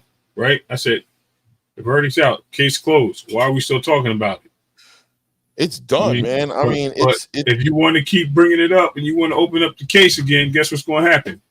Right? The criminals always get caught after a while because they start squealing on themselves. Oh, case closed. I remember that video you sent me with the dude who was in court and said, "Oh, you mean to tell me I can't be held accountable for anything I've done?" Yeah. Right. Like, that's what he's doing right now. That damn thing right there with that XYZ and then Yeah. Right. Yeah. And it was like, what? I said, yo, dude, gonna get you when you get back to the hood. You just told him, you know what I mean? So that's crazy. You don't care. He wilding, right? Right. And that's what he's doing. He just keep talking. Yeah, I think it's weird and it's kind of cringe at this point to see you kind of like clout chase. I don't know when it changed into that because I give Brian Norman Sr. his respect. I think he's a great father trainer. He's got his son in a good position right now. But I think this trying to discredit Boots and trying to keep justifying why you did move the way you did, it doesn't need to happen. And now it's just starting to sound like you're trying to like rehab your image. You know what I'm saying? Oh, we didn't duck. Listen, we asked for the right money. He didn't want to pay us the money. If he wanted to run the money, he'd have paid the money. He the one who really ducked. He's the one who punches soft. He the one who can't see us because he know when we get in there what we gonna do. That's why. And it's just like, oh, bro, you stop. Just look at my God. Your move. You got to fight the night before he's fighting. You have a fight November 8th. It's already on paper. It looks like you might be the headliner to this card. Sell your fight, bro. Sell your fight.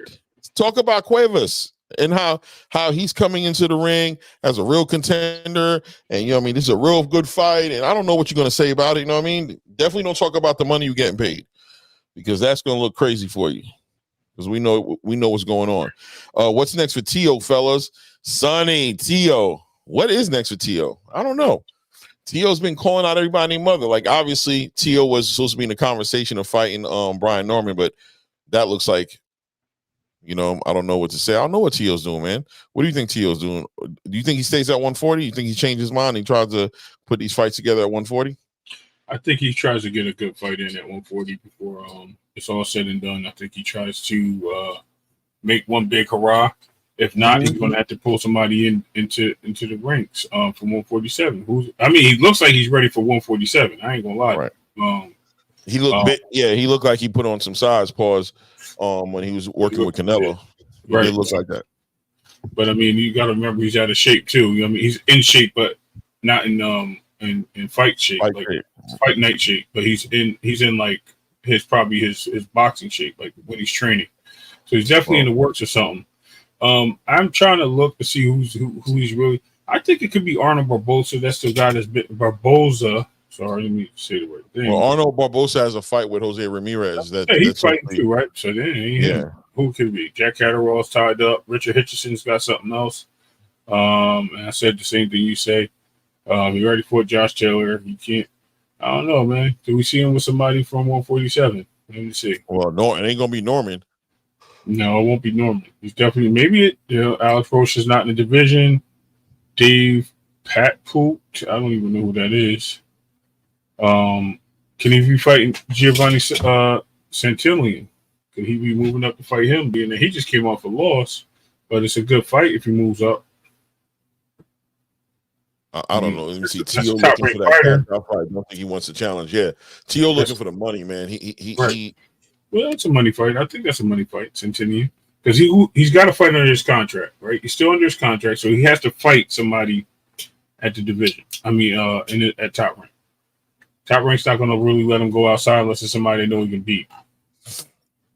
I mean, I don't know, man. I don't know. I know the fights that I would see from at 147. I just don't think those fights are available. You know what I mean? That's what I'm thinking. That's what I'm looking at. So, who does he fight in the division? At 140. Nobody. Unless he fights Devin. Yeah, I don't know. Tio, I don't know, Toussaint. I mean, I don't know, Sonny. I don't know what Tio looking to do. I have no information on Tio. I know that he's working on getting better. That's what I could see him working with Eddie Reynoso and Canelo Alvarez. Let's look. Let's see what he does. Right. You know what I mean? That's it. Let me see. Hot in here, bro. You hot, bro?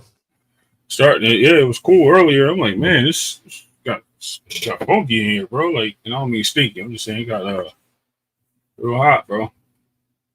Yeah.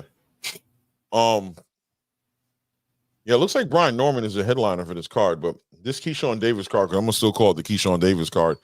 That card, Tio needs to unify too. Yeah, Blaze, for sure. That card is gonna be a nice card, bro. That's gonna be a good card, man. You got Keyshawn on there, obviously. You got Troy Isley on there. You got Abdullah Mason. Oh, we ain't talking about him at 154 too, right? Who, Troy? Yeah, we ain't talking about him. No, he had 160. Okay. Yeah. So he might be making some noise too. Oh, we ain't talking about Danny Garcia and Laura. Oh yeah. How did we forget them? Because you went straight to the main match. I just realized. I was like, oh shoot, hold on. Yes. Swift. You know what I mean? Swift, Danny Swift. My man.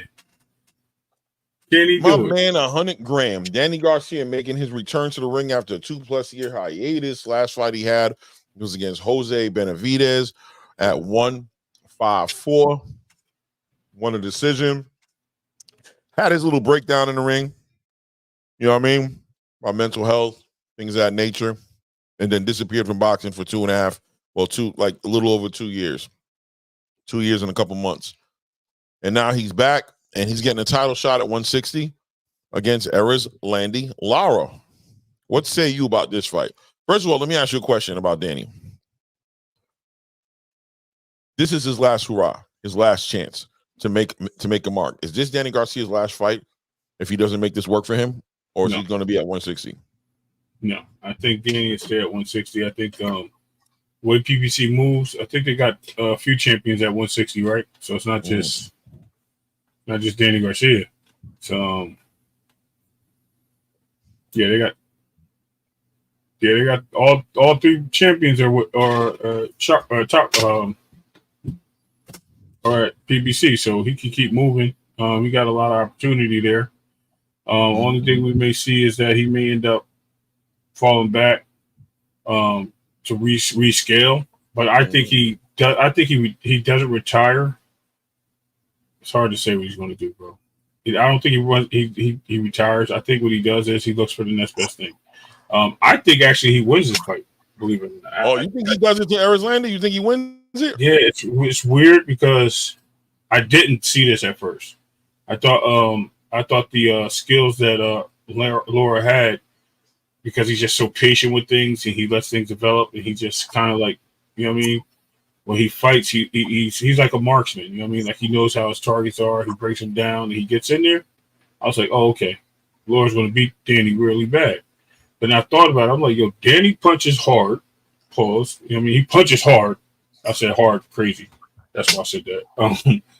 Danny knows how to fight, and Danny has knockout power all throughout his division. So I said, yo, he's small. He's the smaller fighter coming up.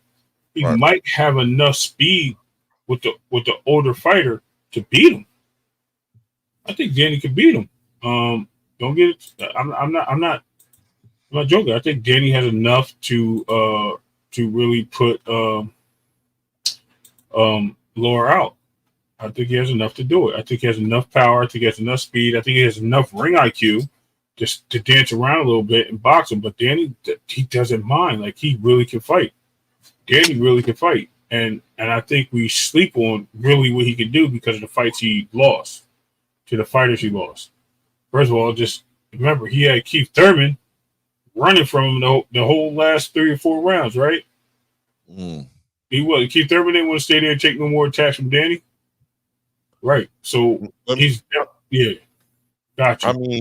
I mean, the last knockout he had was in 2019, 420 against Adrian Granados, right? He went to a unanimous decision with Ivan Redkach in 2020. Right, that was in January of 2020. Then in December of 2020, which is pretty much a year later, right? A year later, he lost a unanimous decision to Errol Spence, right? Then he came back in July of 2022, pretty much after a 2-year hiatus.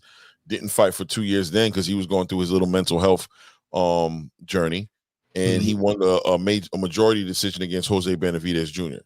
Right. Now he's about to fight at 160. He fought one fight at 153, right? One fight at 153. Now he's going up to 160. I don't know, bro. I don't see it. I think Lara is an acclimated champion at 160. I just think that who's this here? Man, salute Pat Boxing. I'm not familiar with you, but I appreciate the support to the channel, brother. Thank you. Thank you, brother.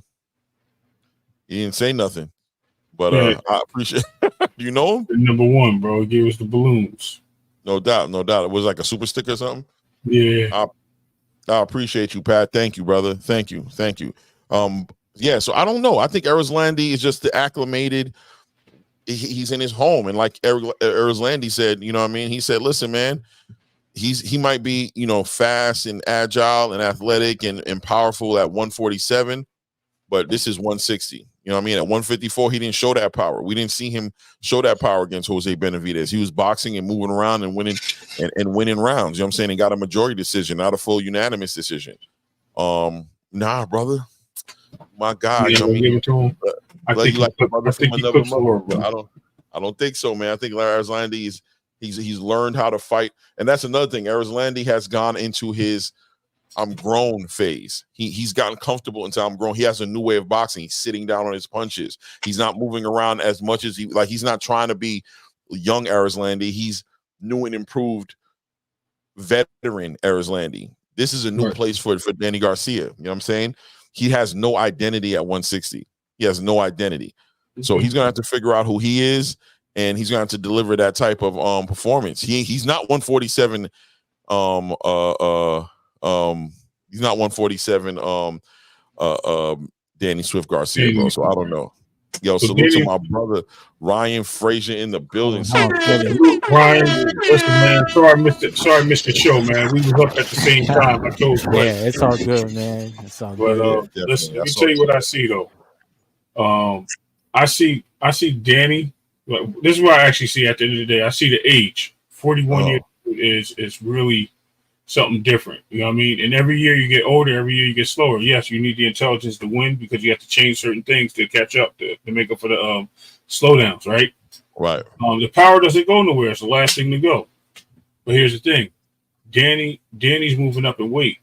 Danny's also the faster fighter. He's also the more springier fighter. He's more, you know what I mean? He's not gun shy. When we look at it, he's not a gun-shy fighter. He's going to punch with you. He's not afraid to get in there and get touched. So I think what's happening is Danny's going to actually be able to capitalize on something that nobody's expecting him to.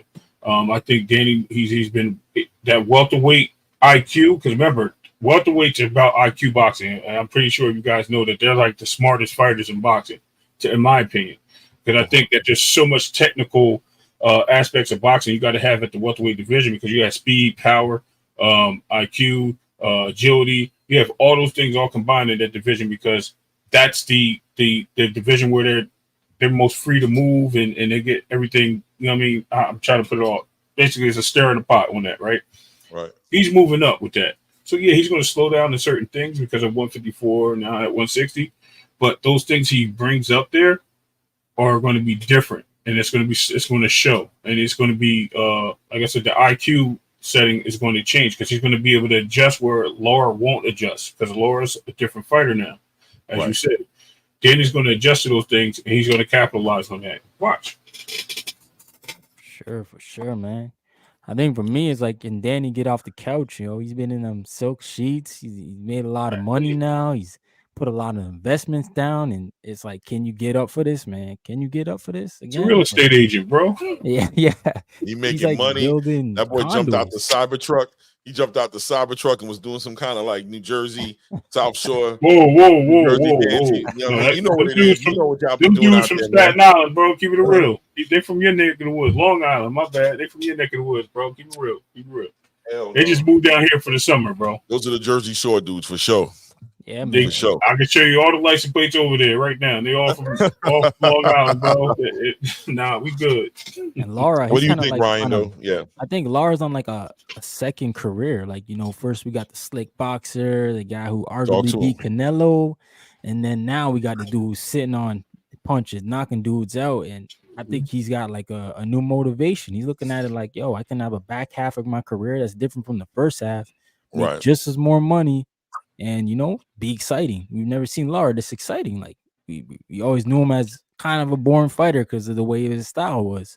But at the same time, now he's not typical either for a Cuban to be sitting down on his punches like this. Usually Cubans are the more defensive fighters, but it seems like these new breeds, these David Morrells, the Andy Cruzes, these dudes is sitting down and trying to hit you now.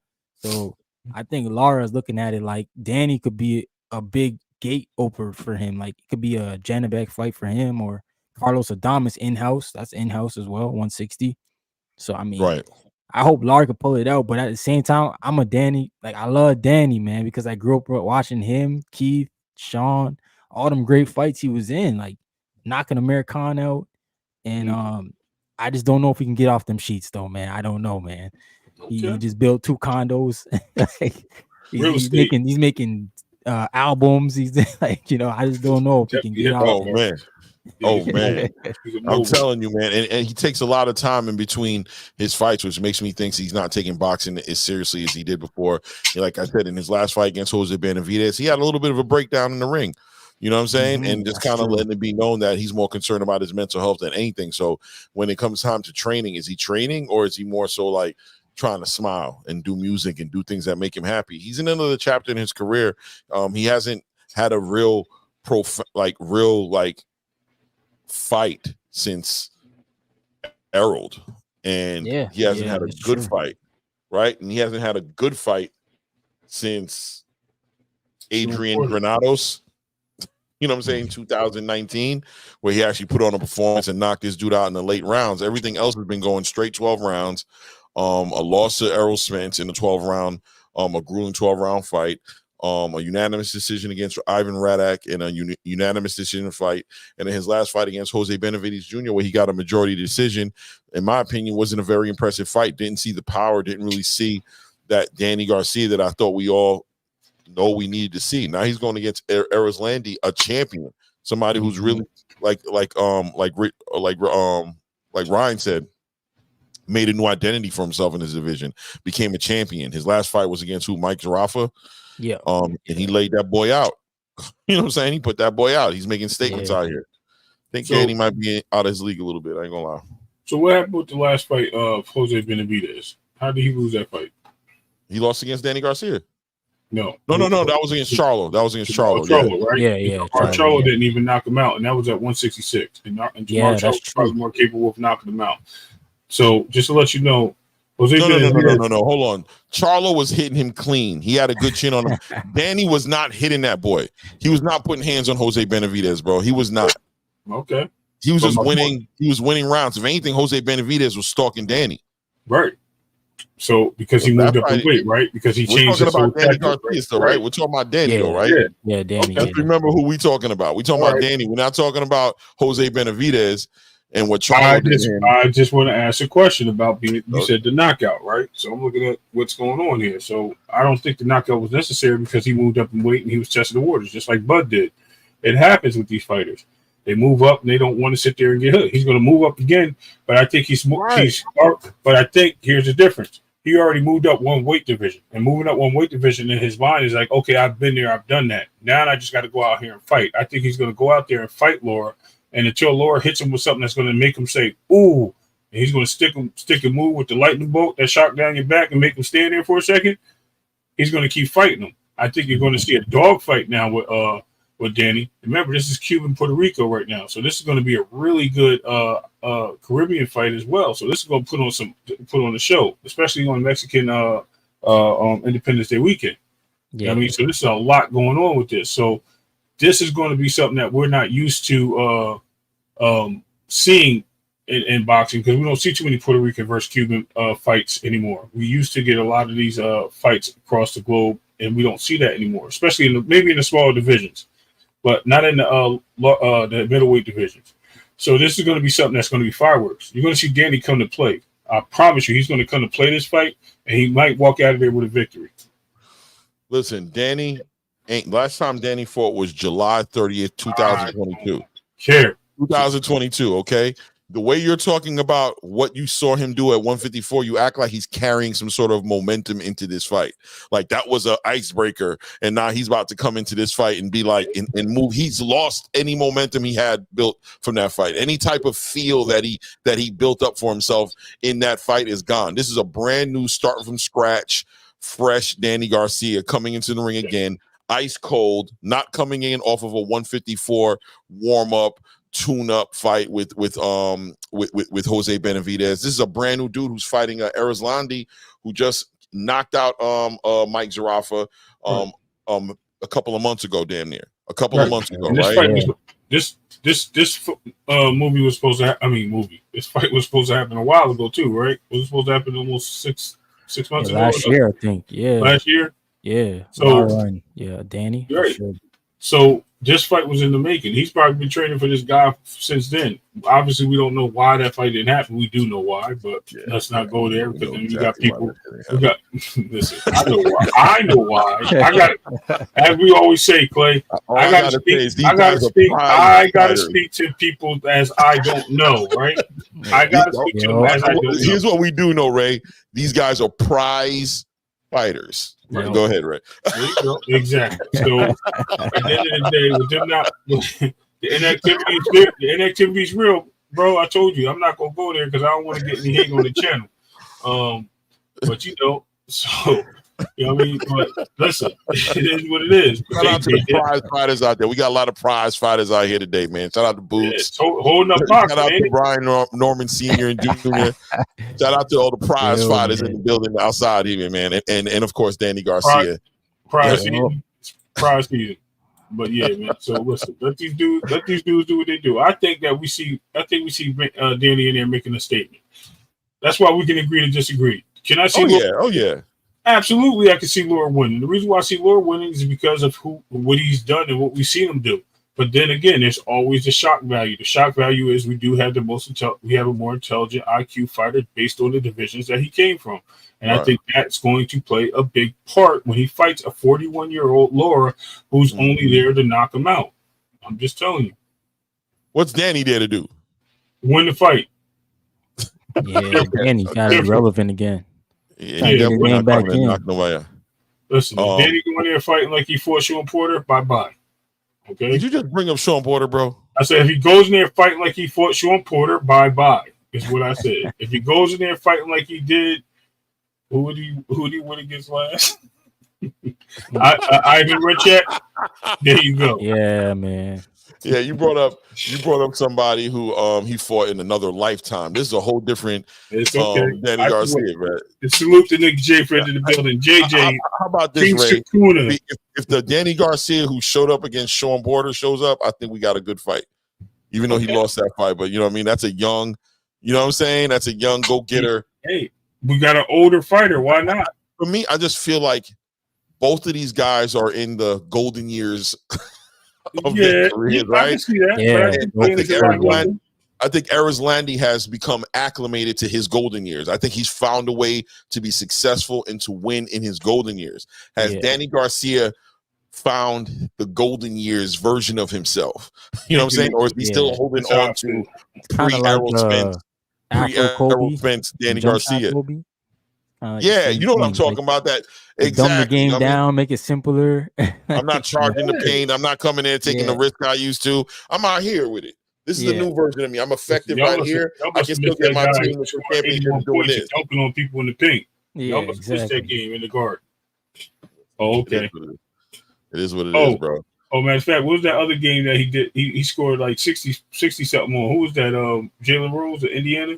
I don't he dropped 81 on the rat or us, bro. I looked up in the that's what it was. Like, yeah, Jalen Rose. I was like, what the heck? Rose, right? And it was on the guard. He had 63 or something. But he still it was like back-to-back weeks or something like that. Yeah, come on, man. Yeah, just jump. Well, Ryan, what do you think, though? I don't think we really caught the breakdown. What you're expecting to see? What do you expect to see in this fight? I think Larry gonna win just off in activity. Sorry, I believe the last dude we saw out for 2 years was Spence. And we saw how that went. But I'm not saying Lars no Crawford, so I don't want nobody to jump out at me. But I'm just saying it does matter when you're in the ring and you're under the lights. And like I feel like Danny has done so much in the sport. I just don't know if he can come off the couch, man, and give us a good performance. But if there's somebody who can do it, it is Danny Garcia. He's giving us great fights. He's giving us great fights. He's always come. He's always showed up. But 2 years is a long time, bro. It's a long time out the ring. Shit, Pacquiao came off the couch and he beat up Ugas. Danny Garcia Manny Pacquiao. Keith Thurman, he did beat Thurman. Yeah, I meant to say Keith Thurman, right? So come on, man, it's possible. Nah, man, no, bro. Sorry. Anything's possible, Clay. Anything's possible. I feel like I'm at Disney World now. When you wish, look, anything. I feel you, bro. All right, we're gonna call you Jiminy Cricket for this fight right here. Okay, we're gonna call you Jiminy Cricket for this fight. Yo, Ryan has anything at all changed for you? Are we gonna see a line in September 4? Are we ready? Is Edgar Berlanga as ready as he gonna be?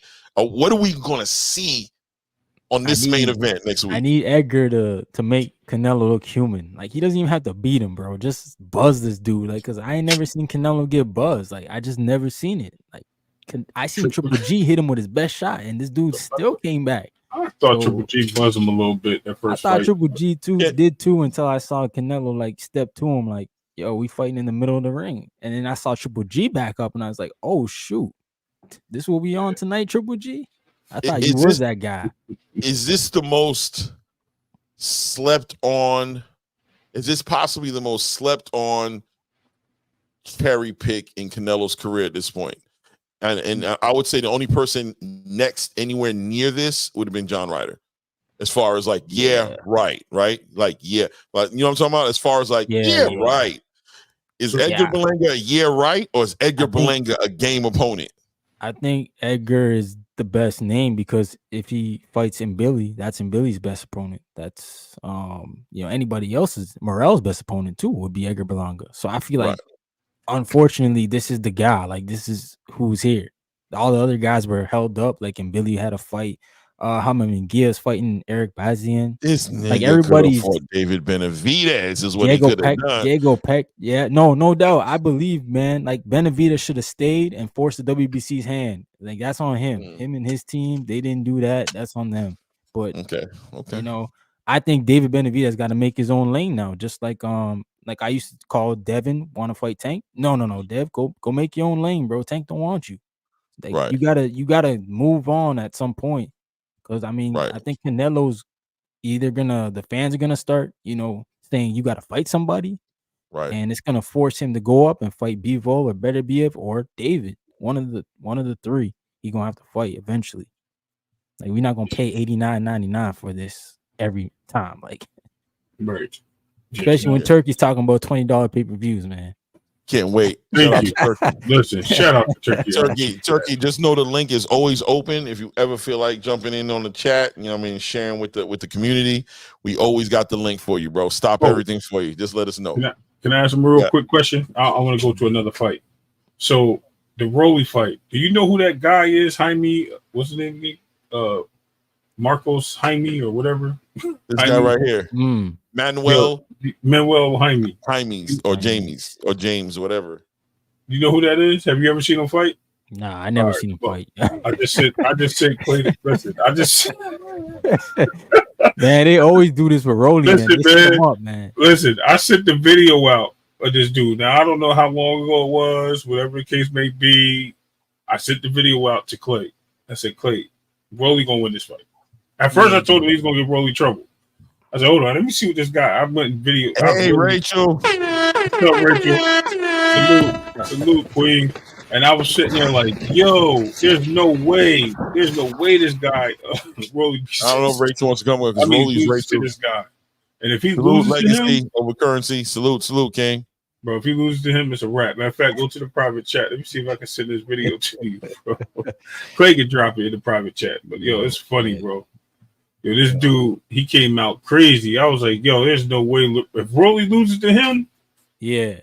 Or if Rolly, I'm talking about Rolly can win. If it's a competitive fight, it's over. We throwing our hands up. If this fight is competitive, no, it's over. We don't want to hear it. No more talk.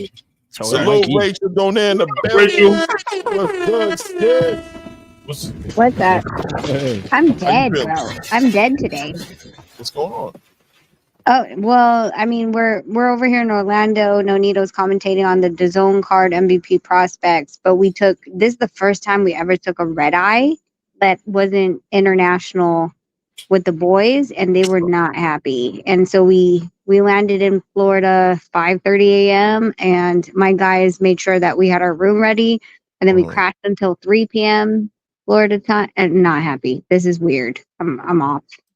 But anyway, red eye is good when you can sleep, right? When you know you ain't going to wake you up rudely. When it's just a 4-hour flight, it's like, yeah, I know you just went to sleep, but get up. We got to go. Exactly. No, we're not doing this again. That's why I love like, what? Did you just close your eyes? I'm sorry. Get your ass up. We need to get downstairs to the damn car, man. Don't talk back. Yeah. Get your ass off this plane. Well, I love to hear the East, right? Ain't that right, y'all? You can fly out west, you be all right. Yeah. I mean, time only get messed up when I you come didn't even back. know there was is that card tonight? It's not tonight, right? No, it's Friday. So they had they wanted Nonito here by the media workout. They had the media workout today. So they wanted him here, for that. And I don't know, we couldn't find any direct flight that was decent. The only one that was the red eye. We've never done that with the boys. And no. Don't take your 9/11. It was bad. It was so bad. Yeah. I'm sure you guys felt refreshed when you wake up. Walaikum salam, legacy over currency. Let's see. What did Nikki say? Speaking of Rolly, I hate how they fucked over Barroso like that. Now he on Japan getting beat up on. I hate to see him. Old man Barroso did catch a beat. He got chipped up. He walked into a hook, a jab, another hook, and an uppercut. He caught the beats. What do you think about this Rolly fight? Who is this? You'll know better than us, Rachel. Who is Manuel James? He's a Stockton fighter. He's a what? He's from Stockton, Bay Area. Oh, yeah. I mean, he's a Stockton fighter.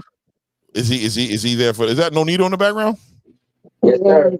I mean, at this point, Clay, it better be like it's 11 o'clock at night. Like, yo, Rachel, another man's voice. Listen, Rachel. Rachel, I'm sitting up here like, I know that's Nonito in the background. Like, who that? That was definitely a deep voice. It's Tyrone. Nah, it's Tyrone. It's Tyrone. It's Tyrone in the back. Rachel calling Tyrone. Tyrone, like, who's Nonito? Oh, Rachel, you want to talk to me about something? Who's he talking about? God. He's a Stockton fighter. I mean, even Rolly doesn't know who he is. He's let's be real honest. This is a comeback fight, right? It's a tune-up. It's a get your cobwebs off from the bad fight that you recently had. It's not supposed to be something that he's supposed to build upon. It's supposed to be, you had a bad fight, You need to get over the PTSD of that fight. You need to shake your cobwebs off and get a win. It's not something that, this is, like you're fighting against like the number one in the division. It just is what it is at this point. Yeah. So if this fight is competitive, I mean, where's Rolly at? I know you guys are good friends with Rolly, so I don't expect you guys to throw him under the bus or anything crazy like that. But where's Rolly at in his career right now at this point? I mean, Ray said he was entertaining the idea of he could even see Rolly going up to like a 147 to compete. I'm not necessarily ready to subscribe to that, but look, he's at 140. There's money to be made for him. They got him on the main card here. So the PBC is still trying to, salvage and bring him together. He used to be somebody a little bit more competitive, I think. But, ever since Tank, I don't know if it was the money, but it does seem like Rolly's been on this trajectory that's not that has me less and less optimistic about the rest of his career ever since. What's this fight supposed to be? If this fight is competitive, is it even supposed to be competitive? Should Rolly just really steamroll this dude in order to restore any type of faith in the division, or just the win going to be good enough for him to move on to his next chapter?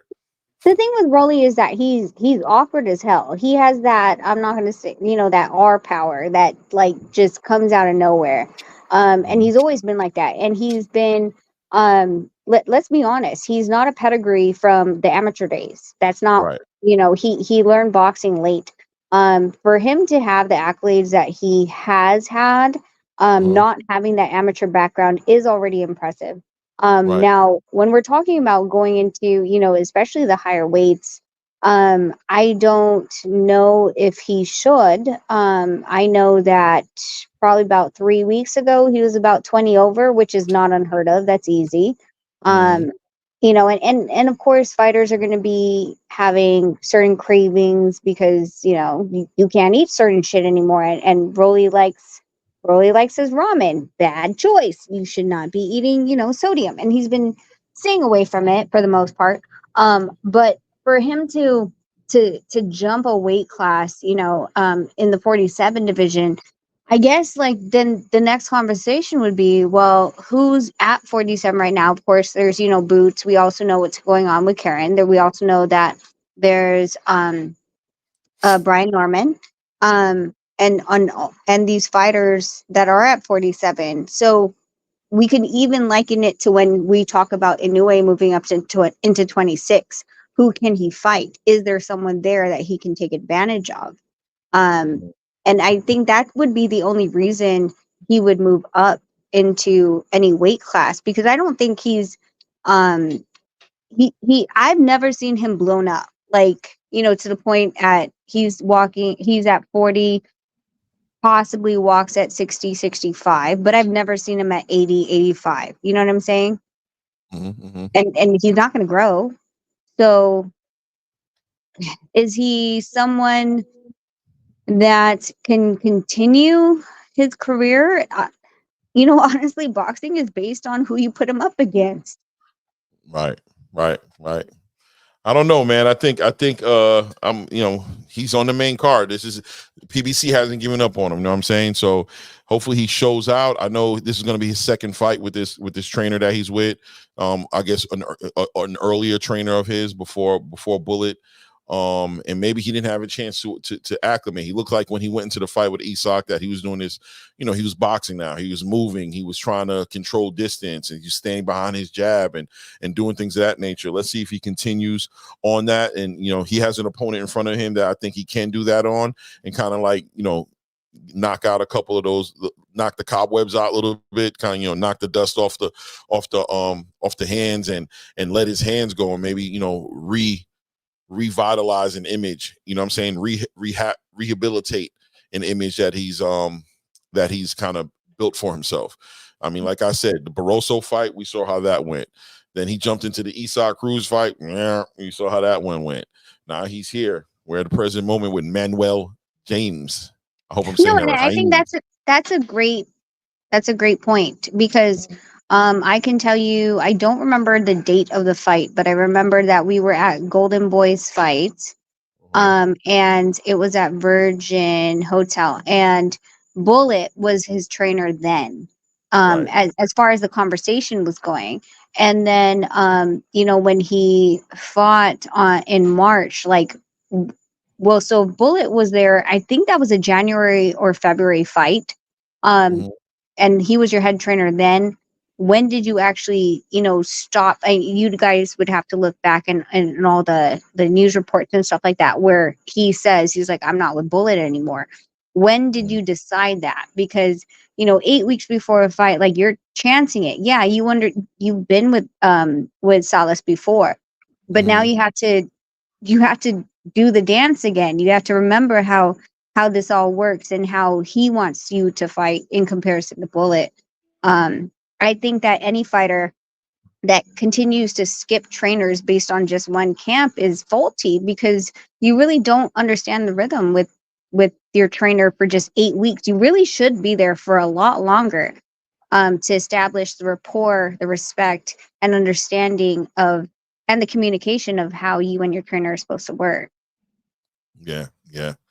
We'll see. We see if they're melted. It looks like Ray put something in the chat here. I don't know how real it is, but let's give it a shot. Breaking news. So what's going on here today, Ray? Looks like you got some information about Tank Davis bringing up Lamont Jr., Roach Jr., up for this November date. Is that what you're reading? You heard that through X? Is that a rumor? Why would he bring him up? Why would he bring him up? Baltimore, Maryland? They both from that area, right? Yeah, he's from DC. Lamont's from DC. What do you guys think about that fight? What do you think about that fight, Rachel? Do you know who Lamont is? Yeah, I know who Lamont is. What do you think about it? I mean, look, Lamont. Listen, man, Lamont can box. He's a champion for sure. Yeah. At 130, though. But yeah, you know what I'm saying. So then the question is, are we bringing up a fighter? Because we have to remember that Garcia, the first Garcia that we thought was going to be Ryan, and it ended up being, what was his name? Something else Garcia. Hector. Yeah. Hector was brought up. He was brought up too. So is he asking Lamont to move up? Yeah, he's bringing Lamont up from 130. Lamont's currently the WBA champion at 130 pounds right now. And he's bringing him up. He took that belt from Hector, didn't he? I thought didn't he beat Hector Garcia? Who, Lamont? Lamont beat Hector, yeah. Lamont beat Hector Garcia, yeah. Yeah, so they have that common opponent. I guess that they can sell it on that. They can sell it on the fact that he beat Hector Garcia, somebody that Tank fought. I mean, I'm trying to see here what they're trying to say on this right now. I'm looking at my Twitter right now. Yeah, but why would Tank want to fight a guy? I mean, first of all, he's at 30, and then second of all, he beat the guy that you already beat. Like, I don't like this. A lot of guys pull up guys from the division below, and I think it's not highlighted as much. I don't think people put, emphasis on that when they do that. Why is he pulling him up? I mean, unless he's, again, we have absolutely no idea. Unless Tank wants to actually test the 130s because Inoue is running out of opponents at 22. Everyone's saying, wouldn't he go down to 130 and fight Lamont down there?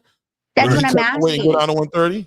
No, that's what I'm asking, because everyone's saying that Tank is not that big and Tank doesn't have to cut weight. And Tank, okay, well, if he doesn't have to cut weight, then it should be easy, I would assume, for you to get down to those weights, right? Or to do the catch weights of what we're talking about in the long term, as far as making that Inoue fight. If you're saying you walk small now, because before you used to walk bigger, but now you walk smaller and you don't have to quote unquote cut weight, then are you testing Lamont at 130, or are you bringing him up to 135? Because if he's bringing him up, then I'm like, if you're going down to 130 because you're trying to figure out, can I make this weight? Then, okay, now I understand the game. Like, you're trying to test this.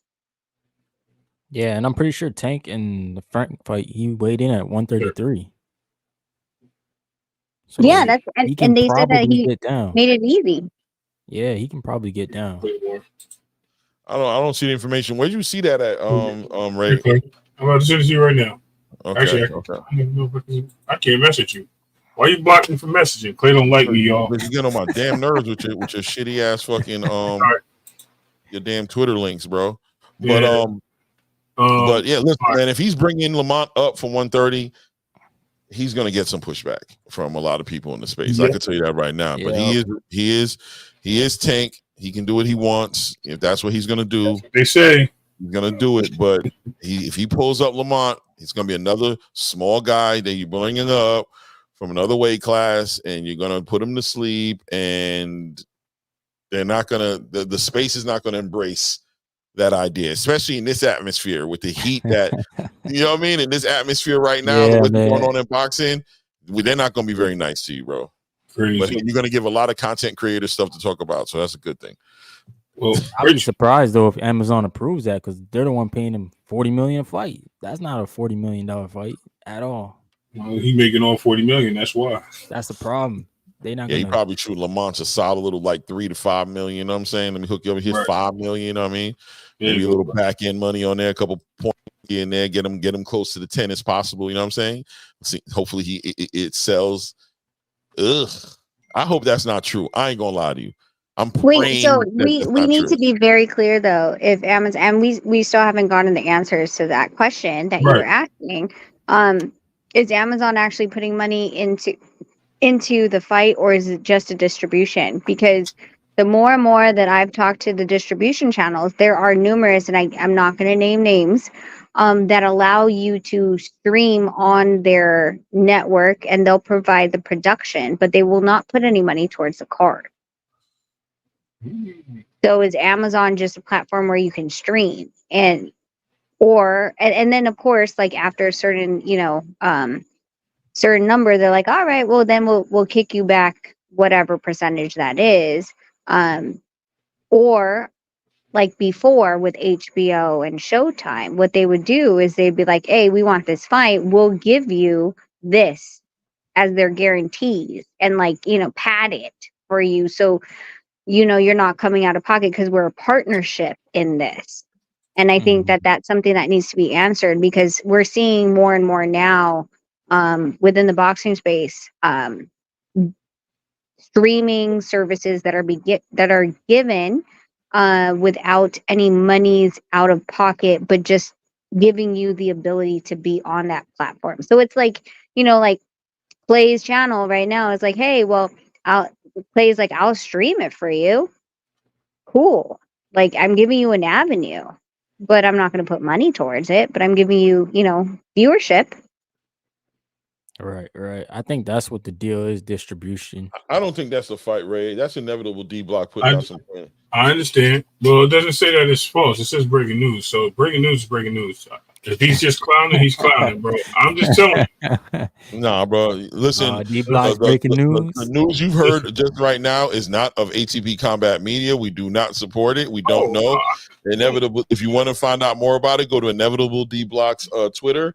D-Town, Baltimore, stand up, facts. That's where you need to go with it, so he can tell you. I ain't co-signing that. I don't think he would do that, bro. Where did D-Block hear that though? Again, that's exactly.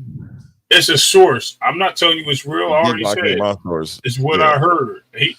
He a content creator. It don't have to be accurate. It's a source. It's just something that's whispering in the air, man. I ain't repeating that. Yeah, I take back everything we just.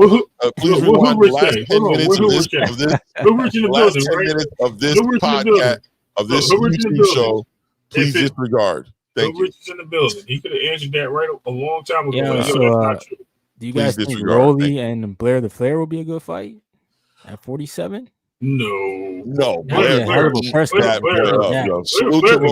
gets in the ring with Blair the Flair, Blair gonna do him real bad. Wait, sorry, I couldn't hear you guys. Like you guys were talking. Who? Blair versus who? Blair the Flair versus Rolly Romero. He just asked, "What do we think about that fight against Blair the Flair versus Rolly Romero?" It would be bad. It would be completely horrible. Blair would do him dirty. I promise you. Someone texted me. I have to go back through my texts, but someone said someone against. Is Blair already have a fight lined up? I don't know if he does. I seen him earlier today with Brian Norman capping on Mill City about Oh, that's what I heard. Yes. Yep. Yeah. Yep. Someone He told was me on about there that one. earlier, and he was asking Brian Norman for the fade. He was asking him for the fair one. He went up there and tried to put his name in the conversation, but yeah, nah. Blair is a good boxer, bro. Blair's a good fighter, man. You know what I mean? Conor fight with him would be great. Rolly got that power though, man. I mean, Conor Ben would be a really good fight. Who, Blair and Conor? Yeah, I agree. I think that'd be a good fight too. I think. Rachel, what's the news on Conor? I know that ain't your cup of tea, but you usually kind of understand what's going on with that. What's the news with Conor, man? Conor getting off on this PED scandal thing with the UK? Are they about to set him free, or is he still pretty much under the thumbs of that violation that he did? No, he's still under the thumb of that violation. They haven't overturned it. There's a reason why he keeps fighting here. The UK is like nope. Like they try to appeal it, and it's they denied the appeal or whatever. It didn't hold. Mm-hmm.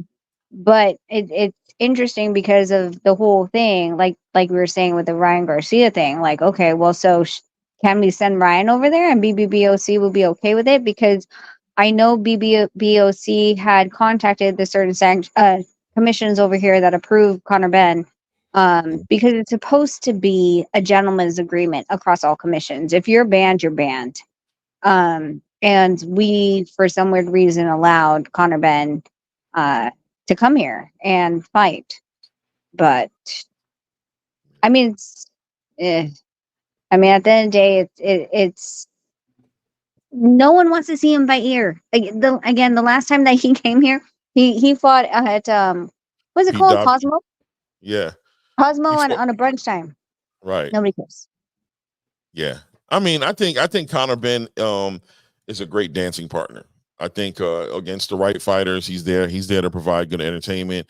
It looks like the UK hasn't let go of him, as far as the fan base out there still feel like he's must-see boxing. He just needs to get out of this situation he's in right now, and get back active in the UK where he can blow up. But over here, there are fights for him to make. Eddie could put him in some conversations. You know what I'm saying? We'll see what he does. But he definitely got to get rid of that mud on him. That smut. We can put him in conversations, but listen, like we don't. The U.S. doesn't like cheaters. Okay, we'll drag them through the mud. Exactly. And the fact that they're really, I don't know. We kind of got cool with Ryan. Everybody seemed to be all right with Ryan, Gene. But go ahead. Conor Ben is not a social media star. Right. Ryan got lucky because he's a social media star. If he wasn't a social media star, it'd be a whole different game. Right. Whole different game. But because, Conor Ben isn't, like, we're like, well, why should we pay attention to him? Like, he can't even fight in his own, like, town who they're supposed to, like, back him and love him. Well, why don't you go back over there? Oh, you can't. So, anybody that at this point is wanting to, or anyone that he wants to fight, we're like, why should we even talk to you? What's the point? Right. Limited. The last thing we want to see is him walking away with somebody's belt, with one of these sanctioning bodies' belts, and you know what I'm saying, talking about I'm the champion, come get this work. That's the last thing. Like, this is kind of left, but I do want to ask this question because I'm going to start Twittering it. Mm-hmm. On BoxRec, people have been bringing up people's BoxRecs. There is a VADA lit line now, and it has a green check. Yep. What the fuck does that green check mean? That means that people that use the Olympic style testing. It's bullshit. There's no one that's 24/7, 365. So that's why I want to ask the question on Twitter. I'm sorry, BoxRec. Can you completely explain and at VADA, like, what does this mean? Because the people that they guys on the list, right? Because like there's some like Daniel Dubois right now is not on the VADA list, and they're talking about that him testing for this fight with Joshua because he's not on the list. But okay, so there's 3 types of VADA, right? Mm-hmm. So there's WBC clean, there's 24/7, 365, and there's for the fight only, and then you get off. Okay. So Are we saying that every single one that has a green check is 24/7, 365? I highly doubt that. I highly doubt it. I think it's just everybody that's involved with Bada. Because if you look, like Earl Spence was he was full year, right? He was all year round. I remember him being part of their program. But there's other people like Danny's up there. He's a Bada. He's also, I believe, part of that program, and he's fighting Laura. Laura doesn't even have a check next to him. But I noticed that too. I'm glad you brought that up. I'm kind of irritated about it because I want to know, like, you can't just say, "Oh, I'm VADA tested." Okay, well, if for example, Nonito, Ryan Burnett, Inoue, I can't remember the other guys that were Emmanuel, all of them that were in the WBSS series, Usyk, when he was going through the WBSS, all of the first tier boxers, the top 6, in addition to the I don't know what you call it, the last minute replacements, were all VADA tested because the last minute replacements were on the undercard of every WBSS in case something happened with the main card. So all of them were 24/7, 365. But now the tournament's over, right? So does that mean that you just get a check because you were in the VADA program at some point? Or are you continuously in it now? I think that clarity is kind of bothering me because I think it gives a false sense of security, and it's there's no clarity in if all these people are actually in the VADA pool 24/7, 365. Yeah, no, I get that. That's a good point. That's a good question. I can only say that, in my opinion, that it just comes on the hands of VADA cleaning up their side of the street with people that have incidents, such as Ryan's situation. I think it's like, okay, look, these guys are tested, so if anything comes up on them, we're going to be the ones doing the testing, and we're going to certify them for that. We'll take responsibility for them failing or whatever the case, as in they did with Ryan. I think it has something to do with that because it doesn't look like it's everybody that's 365. It looks like it's just everybody that used their program, previous, prior, and current. I'm saying the same thing. That's cheating then, because I mean, like Alicia and I think the one Erica, I can't remember her name, but she got popped, and then Erica Cruz, they were popped from drug-free sport, not VADA. Right. So it doesn't matter if Alicia was under a VADA testing for one fight, but where she had the positive drug test was under drug-free sport, then shouldn't it not be claimed that she has a green check mark? I have nothing against Alicia. This is the only person I can think of at the top of my head. And in addition to Ryan Garcia right now currently is not in VADA testing. He was in VADA testing for Tank and then out of VADA testing throughout the until he fought Devin again. So he had Tank, and then he had this other guy that he fought. That one wasn't VADA tested, and then he went back in for Devin. Like, we should be. I feel like there needs to be some clarity as far as, like, are you in the pool right now or not, and not give them the green check mark to say, oh, I'm a clean fighter, and yet depending on the fight you're fighting, you're not getting tested. I'm trying to look up and trying to see any information on it on this VADA. It just started showing up. That's why I was like, what the fuck is this green check mark for VADA? Yeah, I got to check it out. I got to look deeper into it. Salute, Blue Blood. Yo, family. Yo, salute right-handed downtown Brooklyn in the building as well, man. Salute, King. How you? Ryan Frazier fell off. He probably coming back. He just fell off. Yeah. That's a great question. I'm glad you brought that to my attention because I started noticing that. I just didn't question it. I just assumed that it was everybody that was just part of the program. That's really good. We're going to have to look into that. Well, I mean, here's the fun part. You really want to go down deep into the rabbit hole. So BoxRec is fighting with, oh my God, what is it called? Fight. Yeah, the one you talking about, the WBA thing? Yeah. But they went to a different place. Yeah, so whatever that one called, Fight Fact. So, you know, again, with BoxRec saying that they only hold records and they're only doing this, they're only doing that. Then if that's the case, then how good is your record right now that you're deciding that the fourth sanctioning body is not recognized by you, because BoxRec you're not supposed to recognize anyone. You're just supposed to record BoxRec, right? Mm-hmm. And so if you're recording something for the VADA, then what is the recording? I need to be clear about what that recording is, because it's unclear at this point. Yeah, time will tell what they're doing, what the game plan is over there, and all these unregulated platforms that are just volunteering to do things. You're just supposed to be like Wikipedia. That's all you're supposed to do. You're supposed to report. And the problem is that, from what I understand, or from what I've been told, BoxRec doesn't they don't report fights that weren't given by the commission. So for example, if I'm a small time promoter that was in Timbuktu and the commission had recorded the fight, but they didn't send it over to BoxRec, the fight never happened.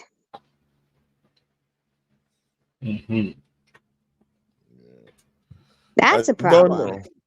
That's why I use multiple. That's why I use multiple sources that work together. So it's just weird. There's fighters that I've looked up. We'll talk offline, Play, but there's people that I've looked up that their BoxRec is not there, and yet there's a freaking video of them fighting. They're not even listed as a pro fighter, and I'm like, how? Yeah, that's really weird. I get it's 100% what you're saying, because Nonito, you never signed up when you registered VADA, when you registered your information on BoxRec, right? Hey, did you? You never signed anything for BoxRec? No, they just. That's weird, because it shows the registration of it, and it has you checked off as VADA too. I just went through a few people, and I was like, hold on, let me see if no need, because I know you were actively VADA testing at one point, and it has you checked off. I just think it just says that they were checked off in fights previously. Maybe that's what it looks like. Oh yeah, they went through the program at one point. I don't think it means every fighter is. But how do you okay? So you do a VADA test when you were 10-0, and then when you become like 30-0, going up for a world championship, that looks it just paints a false picture, is what I'm saying. Yeah, I totally understand you. I get that. That you're 100% right, and I think it's hilarious. Because I'm like, hold on, it doesn't make any sense. You know, who am I? I mean, if they wanted to put it where the bout was, maybe that would have made more sense to me. Like to put it like when they're in the fight, you know what I mean? Put a VADA logo or the check mark there, saying, okay, this fight was VADA tested or whatever. That's better. But to put it like next to their name just doesn't say. Kind of stamp them. Yeah, it just says, yeah, it's kind of weird. It should have just been near the fights, not near the Yeah, it definitely has it. I see what you guys are talking about, though. They're all there, yeah. It's really weird. Yeah, what does it mean? I don't understand what it means.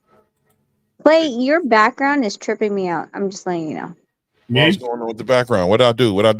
He looked like Mr. T.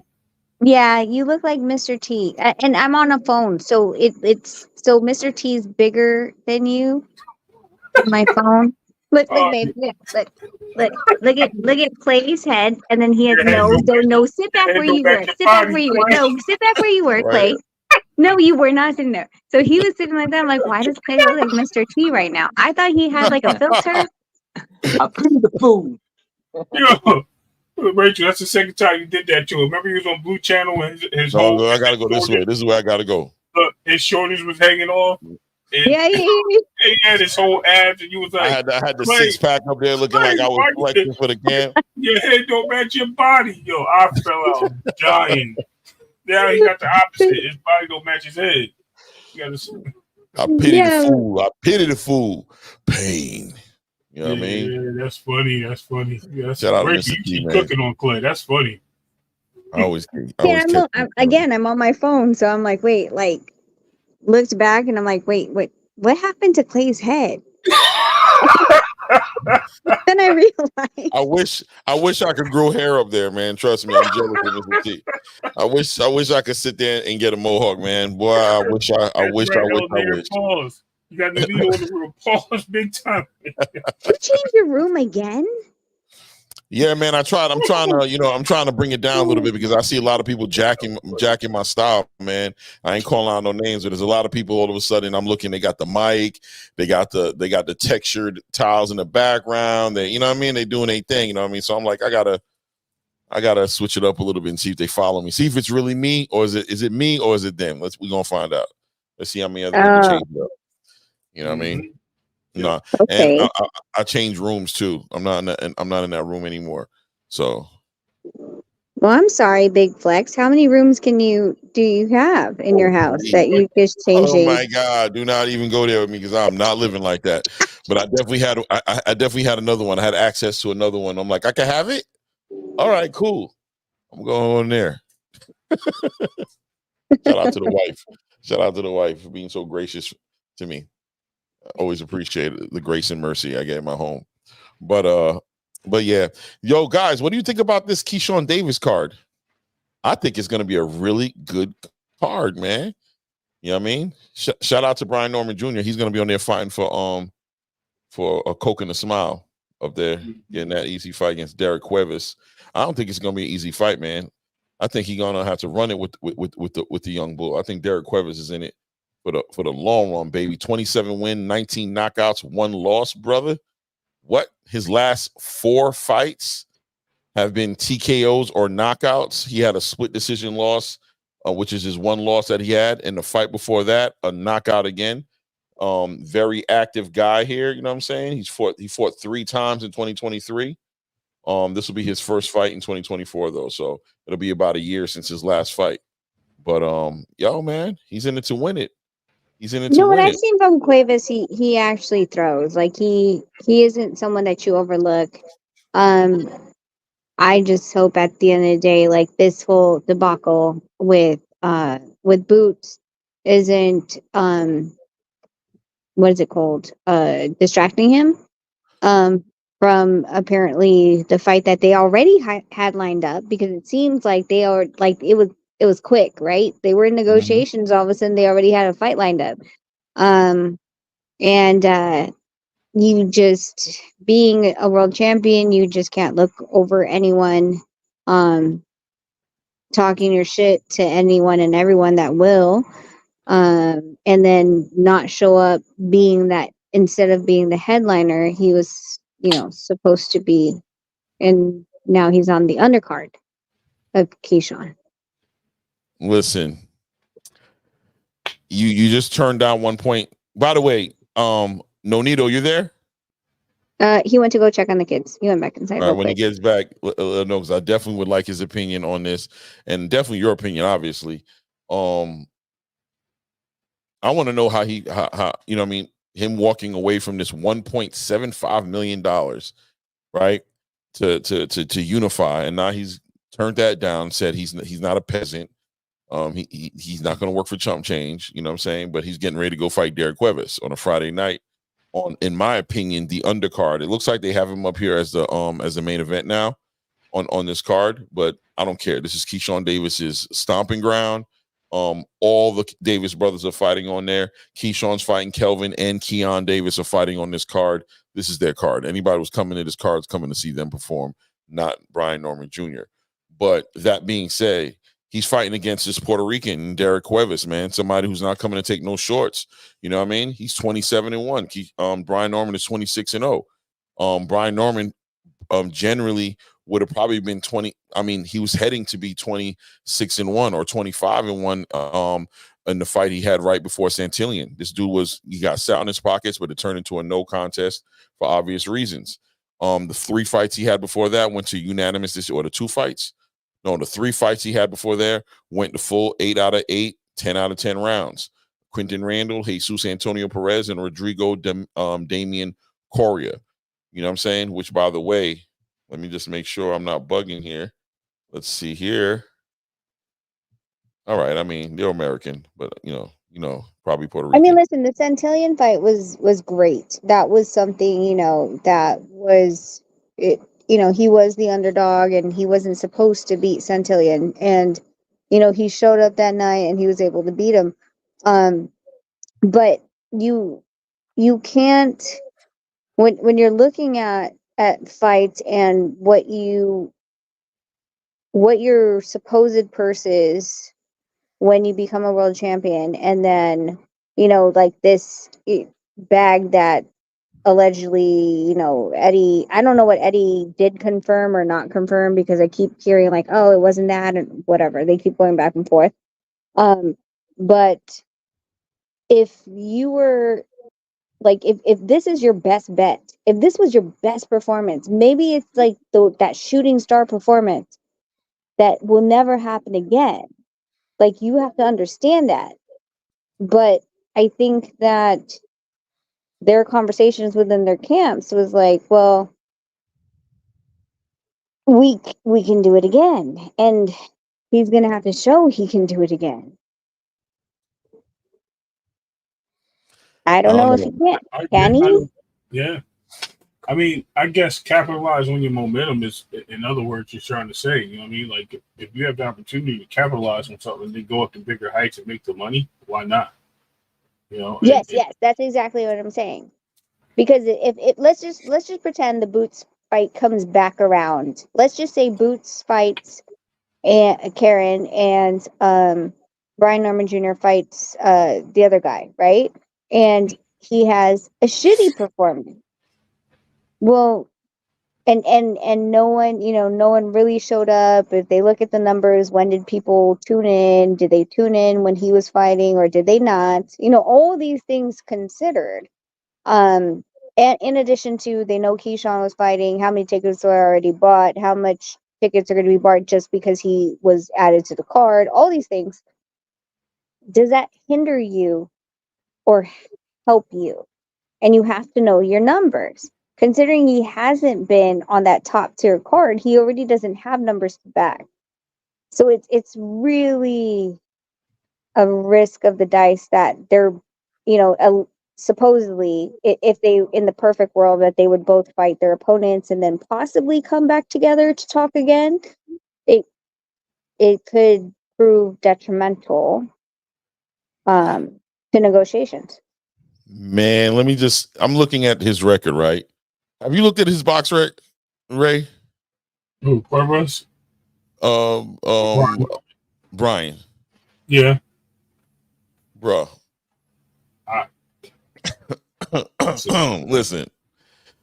Listen, man. Okay. Up until Roque Augustine Junca, who had a 10-8 record, right? He TKO'd him. As soon as he got into to fighting people with winning records, it went bad for him, bro. Unanimous decision, and a no contest, a fight that he was losing. That's, what I mean? He got a unanimous decision on Quentin Randall. He was 13-0. Okay, 13-0 in that fight. He got a unanimous decision against Jesus Antonio Perez, the Campos. Right, he was 24-4. He got a unanimous decision against Rodrigo Damian Correa. Oh, he was 10-4, right? That's a winning record. Right? But then the fight immediately before that was Roque Augustine, 10-8, Damian Daniel, who was 13-3, Augustine Morris, who was 7-10, right? You get into the Benjamin Whitaker, 15-4, Juan Rodriguez Jr., 13-7, Flavio Rodriguez, who was another accidental headbutt, another issue, right? But he was 9-1. Then you start getting into some really crazy records here, bro. 9-24, 9-17, 2-30, 5-39. My guy has a 7-68 guy on his record. 7 wins, 68 losses. What? Well, let's do me a favor, Clay. Like, okay, so when it comes to Brian Norman, he signed with Top Rank. Okay. Who in Top Rank can actually pull the number, even at the very basis? What was the first number? Like 1.5, or I don't even know. Whatever the height of the number is, fine. what opponent would Brian Norman be able to fight under Top Rank that would garner him that type of money? Nobody. Absolutely nobody. Tio, maybe. Maybe if they bring Tio up, maybe. I don't know. Maybe Tio. Not on his contract. Right.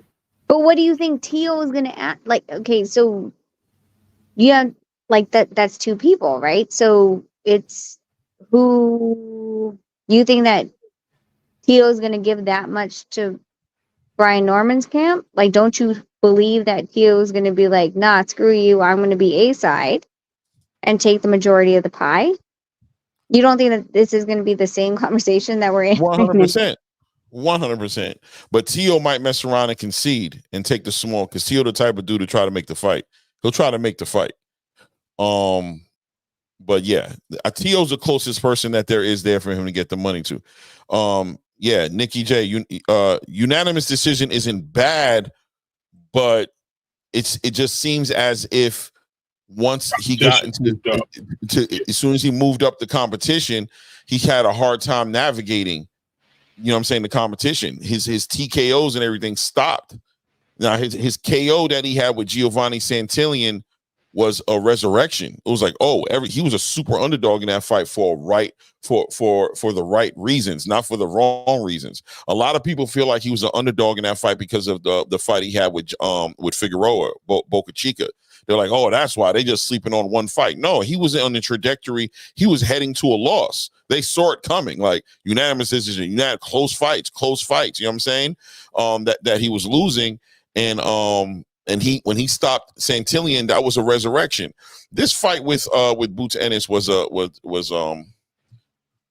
they weren't trying to make that fight. No. Sorry, it's just the truth. They weren't trying to make that fight. I always ask at the end of the day, like, whose money wasn't it good enough for? What do you mean? Okay. How do I explain this? Okay, so if I'm the manager, and it's going to be $100,000 purse, and I'm taking, let's just say conservatively, 10%. I'm only making 10,000, right? Mm. So when we bump those numbers up, then the more we bump it up, the more I make as a manager. Right. And as a trainer and as a promoter. Because again, like they already admitted that Top Rank's going to take, I don't know, Brian Norman said, Senior said 25%, Adrian said 20. I don't know which one is really the number. But again, like, is it not enough for me to lose my shirt in this, being that, well, okay, I made, I made $10,000 the last time we fought, but now I want to make, if he's going to make 1.5, 150, actually, I want a little bit more. Has anyone heard from Junior at this point? Oh no, whenever he talks, he basically says he wants to fight. He's basically taking the position of, I'm letting my management and my father and everybody like that take care of the money part of this. I'm just waiting on the word as to when to fight. I think Norman Jr. has no problem taking the fight, Junior, but I definitely think the team around him is very conscious of the bad intentions that Jaron Hennis has for that boy if they get in the ring with each other. They're aware of it, even if he's not aware of it, which I find it hard to believe that he's not aware of it either, but they're aware of it. Top Rank's aware of it. Whoever the management is aware of it. They're like, if this dude's going to come and get this belt, we need to put you in a position to where you won't need another big fight. Like, we're not expecting you to win this fight, so we need to get some life-changing money for you. I mean, if Junior wanted to really like play the game, like and talk about negotiating, like, everyone else around him is negotiating and saying, oh, well, he has to pay this, he has to pay that, he has to listen. Again, taxes and death are always going to be something that you can't negotiate. Right. You just have to structure it correctly. But if we're going, if you, as far as the team has only been paid X, and I said, hey, we're going up against 1.7. You've always done X. Like, this is what you did. Okay, well, I'm going to double your pay of what we did the last time, possibly even triple it. So 10,000, 20,000, 30,000. So I'll give you 30,000. I'll give you that. $30,000. I'll give you $50,000 instead of taking the 150,000 on the 10%, because there's a ceiling cap you can negotiate based on management, trainer, etc. You have to negotiate that. Right. So what I thought was, and this is a little bit different from what you guys are talking about, but I said this earlier. But my point is the whole end of the scenario is the person that keeps talking when there's nothing to talk about is the person that has more. They have something to say because they're trying to hide more information under the rug. They're trying to sweep things under the rug, and because they're trying to throw things out there so people believe them. And I think that's a big case in this scenario, because it just looks like he just keeps talking about the same thing when no one's even talking about it anymore. It's like it's already happened. We're already moving on from it. It's a day later, but he just still wants to keep refreshing that point. As far as what you're saying with the money, Rachel, it makes a lot of sense, because what was the worth? What was the value? What was not the gain in this whole thing? There was a lot to gain, because you're either going to get paid or you're going to get a belt and paid. Like there's a win-win at the end of that light. But you seem to keep pushing that envelope because you either don't believe in your fighter. I don't think it's the management. I think it's you're not believing in your fighter to be able to pull off the job, or you're worried about what happens with your contract with your promotional company because you decided to not fight the fight they put together for you, and now you got to you're going somewhere else to do it against their own will. And you're just trying to make up for it just in case things go bad. There's something there at play that we don't know about that's going to be revealed. It's going to come out, and then we're going to see what happens when it's all said and done. And we're going to be like, okay, well, this is the reason why. It might come out against Derek Cuevas. It might come out. I'm telling you, I'm not saying Derek's going to win. I'm rooting for Brian Norman to win, but don't be shocked if something don't get exposed in this fight where it's like, oh yeah, that wasn't going to do nothing with Boots. That right there need to get worked on. That needs to get tightened up, because he was on a legitimate trajectory. He was on a legitimate trajectory that most analysts were probably saying he was heading towards a loss. Like it was coming. He was heading toward the fights were getting hard for him. Now he changed it up against Giovanni Santillan, sat in the paint and gave him the work and stopped him in the late rounds, but really was dominating throughout the whole match. But if you really look at the first 3 or 4 rounds, Santillan was kind of getting at him. He had to change up himself and decide to stay inside, to stay mid-range and out dog him. You know what I'm saying? But that was just somebody who's up in there like I would compare the way Santillan fought to a Roma Villa as far as style of fighting. Like I'm gonna stay pushing even though I'm getting tagged up. I'm gonna stay pushing. He was there to be punched on. He was there to be taken advantage of, because he thought himself that he was gonna steamroll Brian Norman. So he fought an incorrect fight. I'm sure looking back at that fight, if Santillan was in this room right now on this panel, would be like, bro, I would never have fought that fight that way.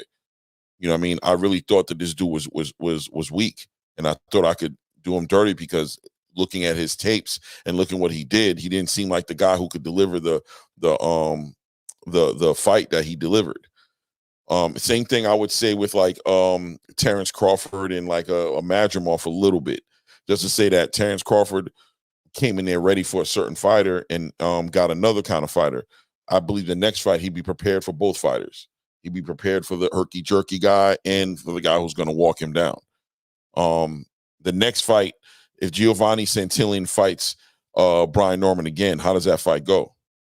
How do you think that fight goes? Because Santillan is really nothing to play with in real life. He just had a bad night.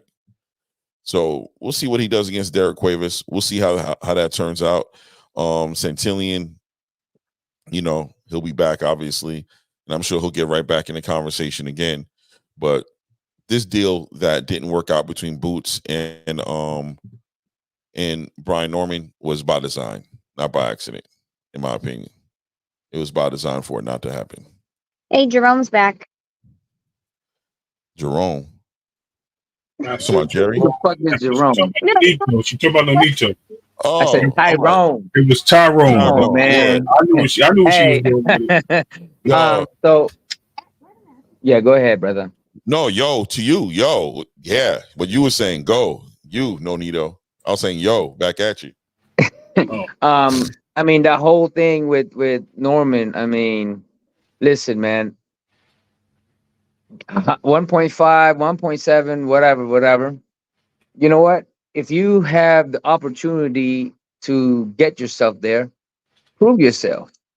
You know what I mean? Like for me, that would be me. You know, because of the fact that you're just going to back up. This is the fight game, man. This is not a, oh, let me pick who I should fight. Now Boots got the name, yes. And if you have the confidence to beat him, guess what? Your name skyrocket 100 million times. You know what I mean? And that's the thing about fighters. You got to take that risk, man. You got to take that risk, especially you get the opportunity to fight big names. Right. That's it. At least for me, that's how I look at things. Nino, let me ask you a question, right? As a veteran in boxing, in the boxing game, you've dealt with purses, you've dealt with purse bids, you've dealt with negotiations, you got management, you've dealt with every aspect of this game damn near. Brian Norman Sr. went on a rant on Mill City, basically stating that $1.7 million taxes, paying trainers, paying cross the street fees, paying Top Rank, he was going to walk away with a little over $800,000 when this was all said and done. And he felt like this wasn't a fair deal, because if his son's going to be doing a unification title fight and heading it over to Philadelphia to fight Jaron in his backyard, that he should be able to walk away with at least $1 million. Keeping in mind, of course, that his last fight that he had against Santillan, the young bull, got paid like $150,000, and from what I understand, walked away with about $70,000 to $60,000 when it was all said and done. So he's going from $70,000 to $60,000 take-home pay to over $800,000 take-home pay. Is there a part of this game that we should be aware of that you'd like to educate us on as to where that is not a good deal for somebody like Brian Norman? I believe that when you have the confidence to beat the opponent, regardless how hard it might be, you take the opportunity, because at the end of the day, when you make it happen, guess what? Everybody's looking at you now. Now you're worth way, way, way more, right? So they felt like maybe perhaps, I mean, not saying anything, but maybe perhaps it was just too risky, you know? And that's the thing is, you earn so much already from that comparing to the previous fight. You know, for me, I would take that. But the thing is, they are looking at a number that is they've never seen, right? And they want more of that. They've never had the experience to, like, you know what? You got to build up to that. You just can't, just because you're a champion doesn't mean that, oh, I earn $1 million. You know what I mean?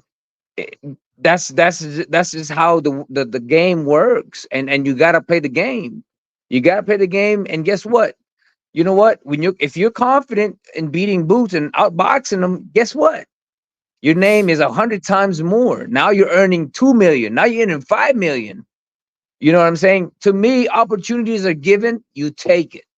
At least when you have the confidence in you, take it. Because boxing is a game that you gotta take chances. You can't just sit around and somebody hand you $1 million. Nah, it ain't gonna be like that, and it will never be like that. Wow. Like, people don't understand is that, like, the $1 million game, a lot of fighters don't touch it. I mean, like, a lot of fighters don't touch that. Like, I mean, the example with what's his name, Janabek. Mm-hmm. You know what I'm saying? They what, 375, and they gotta split that. You know what I'm saying? 350, and they gotta split that. You know what I mean? And he's not happy about it, but it is what it is. What, you gonna let your belt go, or you gonna fight? And guess what? If you do fight, the next one, you probably get paid more. And that's how it is, though. It ain't about, man, oh, you know what? I'm the champion, blah, blah, blah, this, but you ain't got no name. No disrespect. No disrespect to Norman. I think he's a terrific fighter, but you don't have no name. Right. Let's put it, for example, so Paul Butler, right? Or Marlon Tapales, when they fought in Niue, it didn't touch what we touched. Because we've touched it way too many times already. Like they already know, like Nonito's name has already been established. It's there, right? But that's time and effort and chances that you got to take. You got to take those chances. You gotta. But what I'm saying is, at the end of the day, just because you have a belt does not automatically win you $1 million. No. Right. And let me ask you one more question. The other question I want to ask you is, now we're in present day where the deal has been, you pushed the deal away. You said it wasn't worth it. You're trying to push the blame and paint the picture or the narrative that it was Eddie Hearn who should have forked over the extra $500,000 because they wanted $2.2 million so that they can go home with their even $1 million. You want to paint the picture that Jaron Boots Ennis really didn't want the fight, that they were just walking around kicking the tires. They didn't really, they weren't really checking for a fight. They were just trying to make it look like they were checking for a fight because $1.75 million can't be taken seriously, right? Now Jaron has moved on. He's in a purse bid with Karen Kukudachin, and they've allowed him to win the purse bid, so it looks like he might be having to either defend the IBF belt probably in Germany or maybe even considering vacating the IBF belt to go to 154. But what they're not considering, as far as the Jaron Boots Ennis' team is not considering, is fighting Brian Norman Jr. anymore, because this fight is no longer on the table. Not to mention that Brian Norman Jr. is already scheduled for a fight on November 8th on an undercard, as far as I'm concerned, to Keyshawn Davis, somebody who just left Prospect and is now a contender getting his own card with Top Rank. You're on the undercard as a WBO welterweight champion to fight probably for somewhere around $300,000. How does it look to be on social media continuing to try to discredit Boots and say that he's pillow-fisted and they had the perfect game plan to beat him and he just didn't want the fight, and that, you know what I'm saying, how does that look to you as a fighter, seeing that type of social media campaign? Well, for me, I know how the boxing works, and it's never the fighter who's scared to fight. You know what I mean? They were given an offer. They were the one that didn't want it. It's not Boots. You know what I'm saying? It was Eddie Hearn's. Boots was cool, whatever. But ultimately, they didn't feel like they didn't deserve that, that 1.7 million. They wanted more. It looks bad on them because they were really hungry for an opportunity, but at the same time, they wanted more. You know what I mean? But that's the thing, is like with me, I know how the boxing works. That's why for me, I go out there, all right, that's all you can offer. I'm like, I'm going to try to get it. And if I don't get it, I know what I'm capable of. Then I'm going to fight out there. And I'm going to prove to everybody that, I'll get that fight. Whether I fall short or not, I'm going to take the opportunity. Why not? You can go back and beat other guys and get title again and do it all over again. You're 23, right? Yeah, but that's what I'm saying, is like, you got this opportunity where it's 4 times more than what you made the last time. Take the opportunity. I think it's like 8 times. 17%. It actually went up, didn't it? Yeah, but that's what I'm saying, right? If you have the ability and you have the confidence to make it happen, that you can do and beat them and all that stuff, man, that's an opportunity. Every opportunity that is given to you, you got to take it. You know what I mean? It just points out it's not coming back. It's not coming back. I don't know if he's ever going to see that money. Now with Top Rank, now with the people around him, who's willing to back that money. Okay, so like in Top Rank, who is he going to fight that's going to bring that? That's what I'm saying. That's exactly what I'm saying. What's in your hemisphere to make that money? If there is no one in that hemisphere, then you have every opportunity to lose it for little amount of money, because you got other fighters out there that are also talented. That's why you take it. And that's what I'm saying. You got to go for broke, because at the same time, when you do beat and win in that fashion, guess what? Your name is all the way up there. All the way. Now everybody's going to be talking about you. So, but if they don't got that confidence, then, I understand. Right. So can I ask this question? Because we've seen this happen in the past with other fighters. Let's just say he does dare to be great and he goes and fights him. we've seen fighters in the past that have gotten name recognition from losing to great fighters because no one else would fight certain fighters, or in this case, no one would fight Boots as it's being stated. If he goes there and fights him, and then even it just puts on a decent showing and loses, he still brings I think more value to his name at that point, as especially him being 23 years old with a long-term career. What 100? Right. Okay. So that's what I was going to say. So we've seen that with Pitbull. We've seen that currently with Frank in the loss. His name is actually skyrocketing. There was someone else Clay likes to mention all the time that this happened to. So it happens a lot. So I think he should have took the chance, like you guys are saying. Do you think that him not doing this just prolonged his career, and now he has to just sit there and try to develop? Because I think he has a more chance of losing his title in the short next few months, or next few years rather. Next fight. Right. Basically on him, because his fights are going to get tougher, as opposed to Deets. As far as Boots taking a loss and being able to rebound at a young age. 100% on that. Because look, an example would be the first fight with me and Inoue. I lost the fight. Guess what? I got paid a lot more the second time I fought him. You know what I'm saying? And even after that, when I got another belt, you know what I mean? It's you gotta take the chance. You gotta take the chance. You gotta show your stuff. You gotta show your worth. And guess what? People are gonna respect you. People are gonna love you, and people are gonna watch you. That's just how it works. But if you are the type of person that's looking for a big money fight and not willing to fight, if it doesn't, the way you want it to be, doesn't happen, and you don't want to fight, then it looks bad on you. And that's what I'm saying. You got to take that shot. You know what? Boots, everybody's running away from Boots, and then somehow, some way, either you win or you make it an incredible fight. Guess what? You skyrocket regardless, win or lose. Right. That's how I feel. It was a lose-lose, I think, for him in this situation, more than just taking a fight for the money that they was offering him.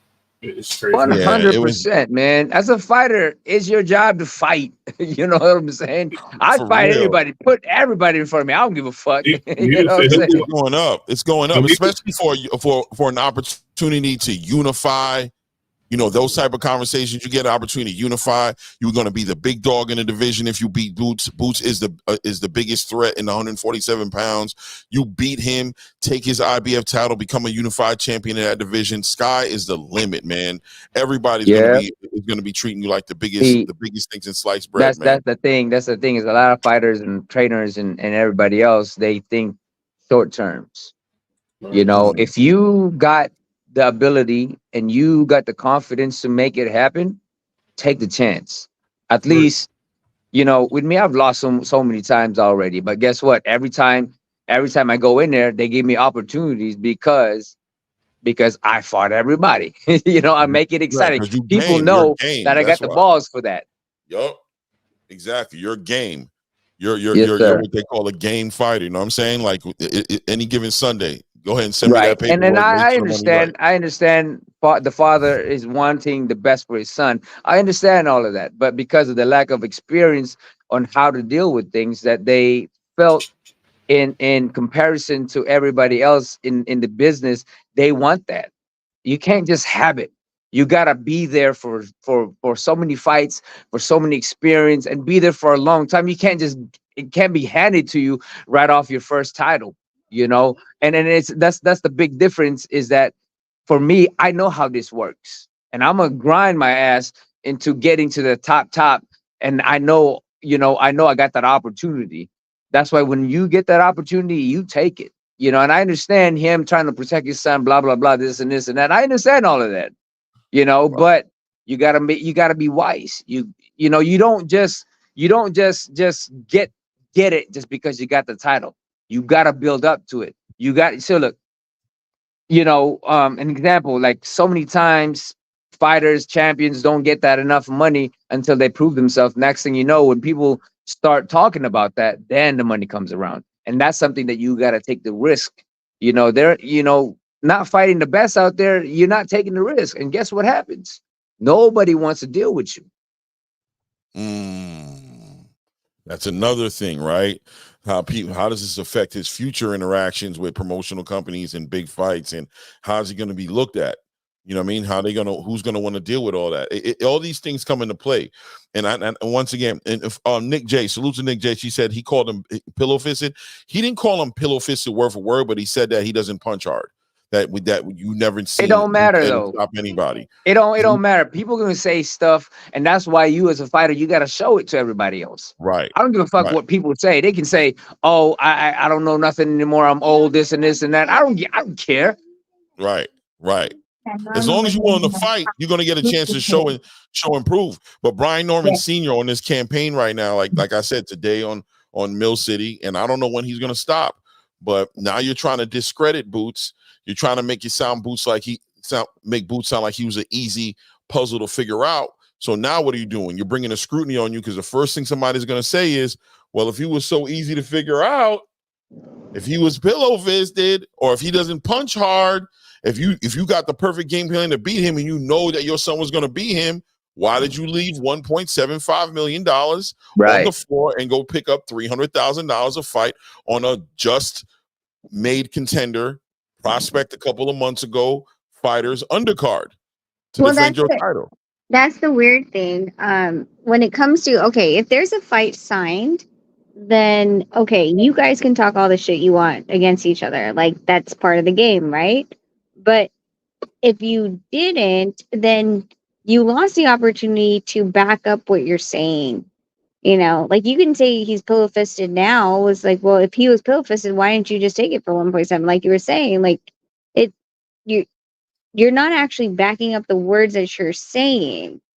And I think, you know, at the end of the day, it's, I don't know. I saw him laughing. I saw him all this. Like, I mean, at the end of the day, like, remember, like, you think Eddie Hearn lost? You like, let's Matchroom. Okay, Matchroom lost that purse bid, but also on the same day, Top Rank lost their purse bid.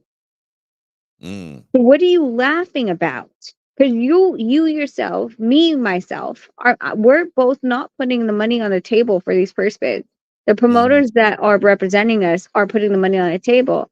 If you're going to laugh at another promoter for losing a purse bid, guess what? Your promoter also lost a purse bid that same day by $1,000. Like, this is, you shouldn't be laughing. And to know that this is a 160-pound division with a guy who has been a multiple world champion and only got, what, 350 from Top Rank. You shouldn't be laughing, because now you're seeing how much money they're willing to throw. 100%. You hit it right on the nail, Rachel. You see the budget that Janibek he's an actual tried true champion. Brian Norman hasn't even defended his title yet, and had an interim title that he won with Santillan that was upgraded to a full championship belt once Terrence Crawford vacated the belt. Brother, there are people in this boxing space who don't even respect your title because you haven't fought a champion to get that title. So that's another thing. Another thing. Yeah, so like in email, you got humility, right? Like humility. Have some humility, bro. You weren't ready for this fight. You have a full WBO title. You want to develop more. You're not ready for Boots. It's okay. You don't have to admit to the world that you're not ready for this fight, but just be humble in the space that you're in. You don't look right after you haven't taken the fight and you've left this $1.75 million on the floor going out here trying to discredit Boots Ennis, when Boots Ennis is he's not tried true to a degree as well. He hasn't fought a champion as well, but our eye test knows Boots is something serious. Just leave it alone. But Boots is a big boy. I don't know how big Brian Norman is, but when I met Boots, I was like, I looked at him, I was like, wait, hold on. You're 147? He's like, yeah, sis. I was like, there's no fucking way you. This dude big, bro. He's tall. He's big. He's not fat. He's just big in stature. Remember when we saw Boots? We're like, how? He's a big boy. Yeah, they say that boy walks around anywhere from like 175 to 190 on any given Sunday. That he's walking around like that. Yeah, I don't know what he walks in at, but listen, like Boots has had, of course, the last Karen fight. Like it's funny because we have that interview. I don't know if we ever dropped it. We did drop it. We dropped Bozy. Did we drop Boots's? We did. I gotta look if we dropped it, but he, it's not like every fighter has their pros and cons. There's no perfect fighter. Anyone that says that is bullshit. There's always a fighter that has gotten hit. There's no one that has never gotten hit in their entire life.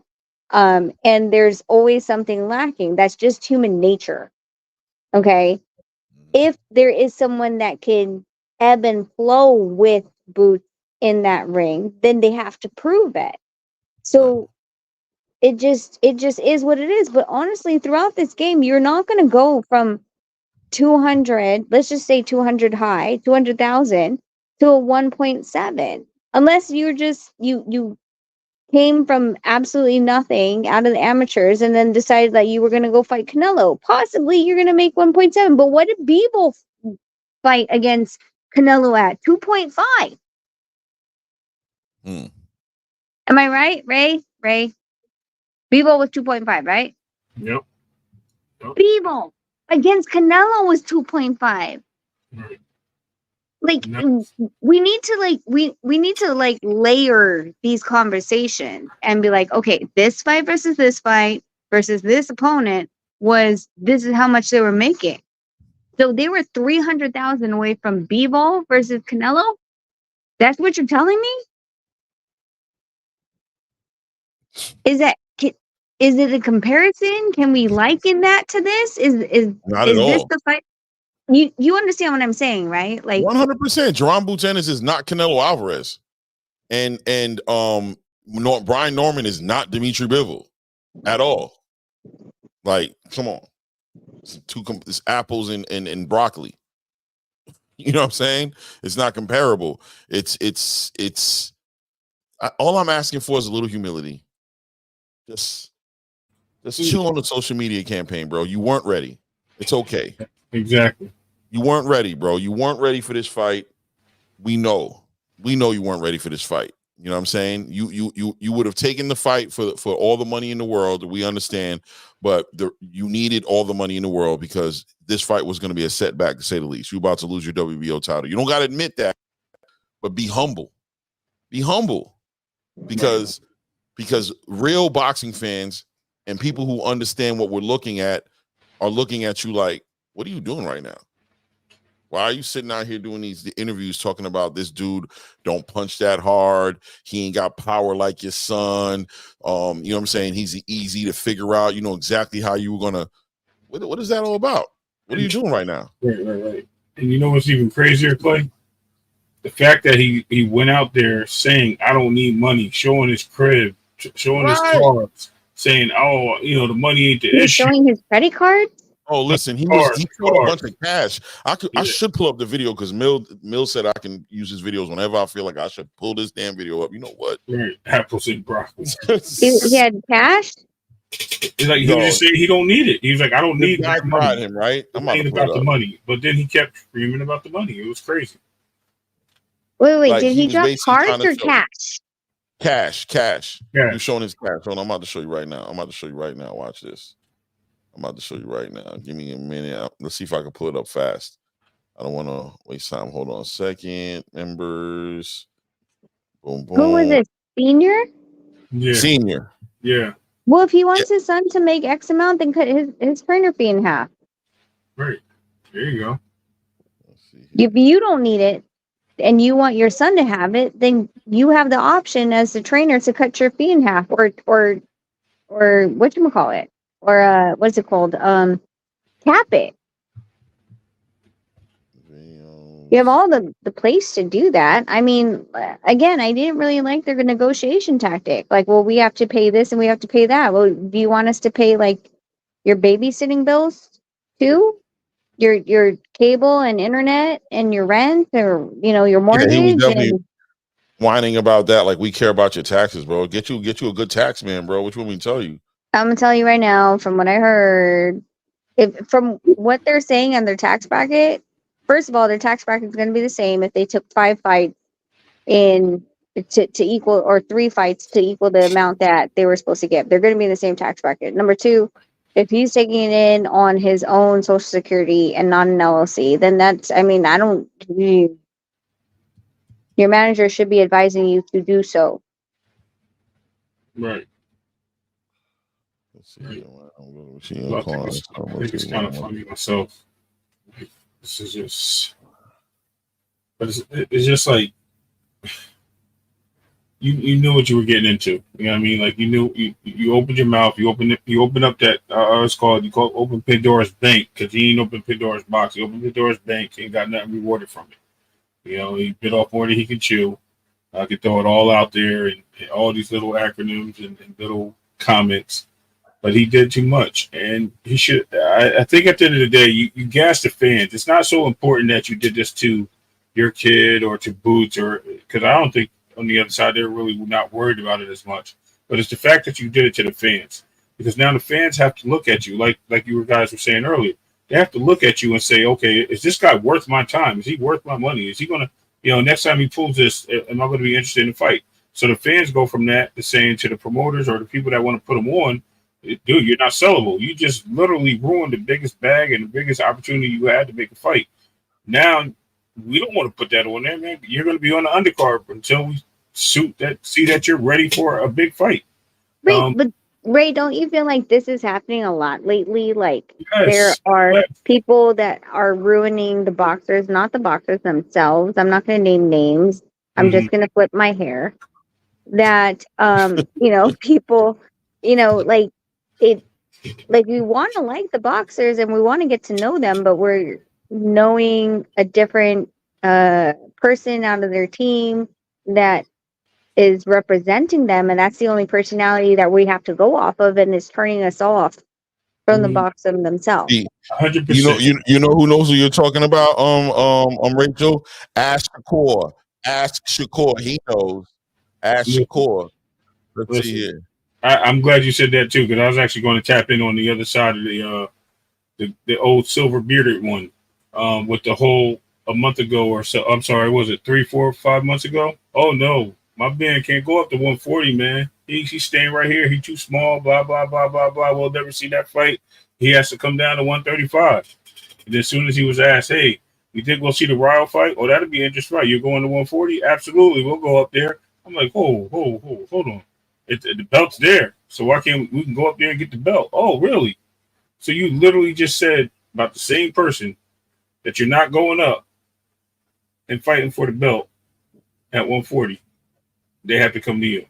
But then, I mean, that's kind of what I don't like about some of these social media aspects, is that they want to tiptoe around. If they get an opportunity to talk to someone, they have to understand that there's going to be questions that they're not going to want to be asked, and we're going to put them on a fire spot. But because people in the space are vying for credentials, and want to have that open access, they don't want to put them on the spot, and then they have to go to another network, another stream for someone to like push their button, right? Like, because the person who's holding the stream doesn't want to ask them that question because maybe they'll never come back. But I mean, honestly, that's the only reason we want to see someone is for like the real hard questions, that hot topic button. Like, well, you said this, so why aren't you backing it up now? Like, why can't we hold you accountable? And I feel like there's a lot of people that are so scared to press a button. Y'all, you know what I'm saying? Y'all talk y'all kids into these. I'm gonna pause there, let you finish talking, so I can show you what I'm talking about. No, go ahead. No, go ahead. Okay, I want to watch. All right. And all these situations that the kids don't never ask for. And then my statement is this. And then my statement is this. Floyd was undefeated. Zab had a hell of a career. I never heard Zab Daddy out here popping it like you. I never heard Floyd. Hold on. It's playing. For some reason, pause. You out here popping it like you. I never heard Roger out here popping it like you. Like, bro, let them fight. Y'all make people like, I liked your son. No lie, bro. Ask Zab. I said, man, that boy can squat, but you make me not like him by the way you talk. I'm just telling you the truth, bro. You make me not like your son because how you sitting up here talking like you fighting. Let him fight, bro. Like, you make people not like your son. I know it don't mean nothing to you, bro, but I'm just telling you that arrogance is close to ignorance, bro. Just let that man do what he do. He quiet, he get in the ring, he do his thing, but you getting around here sounding like Kamala Harris, bro, make a nigga don't even like him. That's all I gotta say, bro. Like, niggas, and I'm calling from Watts, homie. I'm from LA. Like, we really rock with your son. But bro, you make niggas not like him by the way you talk. Cause apples don't fall far from the tree, bro. I'm just keeping it real. You ready for the rebuttal? Go ahead. I ain't trying to argue. First, I don't know who the fuck you think you talking to like that. Just simply, I don't give a fuck where you from. You don't talk to me like that. That's first of all. Second of all, you on here listening to us and you talking to you on here talking to us. You looking at us. So wait a minute. I let you talk. I ain't say a word. Did I say I don't anything? Really care. Wait. There you go. I didn't say Here we go. Until you just said something. Go ahead, Kamala. Go ahead. I ain't got nothing to say. This old chump fry. Okay, chump. Okay, you right. I'm gonna let you live wrestle.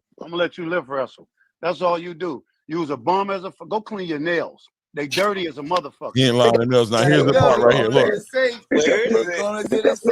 Want to talk about me? They just got something I like.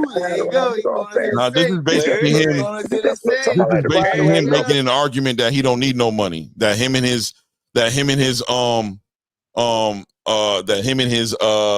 son don't need money.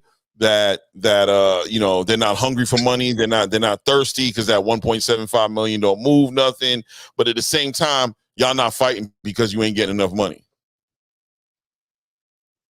I don't understand, right? But this is what you're doing as a grown man. This is what you're doing. You're throwing money around on the channel. You're trying to justify all these different things you're doing. How's this helping out your son? What does this represent here? What does this represent? This was 3 days ago. The fight is dead. The fight is dead. What are we talking about here? What are we talking about? If you don't need the money, then why are we arguing about money? Right. You got all this money. You just dumped out however many thousands of dollars out of there. I'm assuming a couple thousand is there. You're showing them, and we can go deeper into it. He's walking around the house. You know what I mean? He's showing the house. Hold on a second. He's you know what I mean? He's showing the house that he lives in. You know what I mean? Come on, bro. Don't try me. Hold on. You know what I'm saying? That's your one little sad box or whatever else. You feel me? I didn't go get the shoe box. Come on, bro. Don't try me. Don't try me, bro. Sit your broke ass down and stand watch, nigga. That's why we don't need no motherfucking 1.7 million. Nigga, I got this shit. Anybody on this motherfucker that listen to me. Anybody on this motherfucker that know me, follow my Instagram, follow my IG. I ain't got to flex. I ain't got to say shit. But you know it for yourself, and you've seen it for yourself. Y'all know I'm about that shit. You know, I've been had it. I've been getting it. Been making over 100. Look, myself personally, been making over $100,000 for 27 years old. Nigga, don't try me. Cut it out. Stop it. Senior, they just said the IRS just entered the chat room. I know, right? In the Watts out there. Yeah, this how they live in the Watts. Showing the house, right? This how they live in the Watts. This how they live in the Watts. Okay, I ain't know they live like that in the Watts. Okay. Fuck wrong with you, nigga. Try no motherfucking money. He's outside. I work outside of his bitches. house. Where you live at? And your watch up. Hold up. Why you niggas talking about dirty nails? I work for mine. That's why my son ain't got to struggle. That's why he ain't worried about no motherfucking money. I work for mine. Bitches. Where you live at? In your Watts ass household fuck ass nigga. Ain't shit in Watts look like this. Ain't nothing in Watts look like this. Nigga, don't try me. Nigga, I raised 4 kids by my guy. Okay, enough of that. Like I said, you're out here doing that. Why? So what does Brian Norman Jr. have? Oh, he has an apartment or something. I don't know what he has. He's living well. You know what I'm saying? He's doing his thing, right? So you got the money. Your son ain't got to worry about money. You making the money tenfold over. He don't need nothing. Why hasn't this fight been made? Well, he said he doesn't need the money, so I mean, again, like they're used to, based on the records that have been released, they're used to under under 2. Let's just say under 2, because I've seen 100, I've seen 150, I've seen 200. Fine, 200,000. That's your highest best. Okay. Well, so, and you don't need money, then you can't complain that someone doesn't want to give you money. Right. You should be in the perfect position. You should be in the perfect position to take advantage of a $1.75 million opportunity to unify. You shouldn't be thinking about money. You should be like, 1.75 is what you got. I'll take it. What's more important to me is this opportunity to become a unified champion. Let's get it. There's people who don't have that stuff that taking the chances, who don't got it, who taking the chances. What do you look like pouring out tens and 20s and 30s and 40s and 50s of thousands of dollars? I don't know how much money that was. There was a lot of 20s and stuff in there. It wasn't all 100. So, but I'm just saying, at the end of the day, what are we talking about now? Yeah. I don't know, guys. It's getting late too. I don't know how you guys feel about it. I mean, Ray, what you think about it, Ray? I just think we talk about the same thing. Everything that we didn't do, but just keep, like I said, if it's over, why are we still talking about it? You know what I mean? Like, it's like you lost it. Remember I talked to you about that court case? How I made those arguments on both sides for the fans in our chat.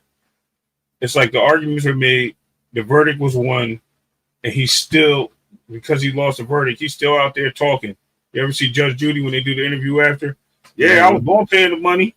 Yeah, but now that he didn't put me on TV, I don't want to take it. I'm keep my money and I'm gonna go somewhere else. They're gonna have to find me.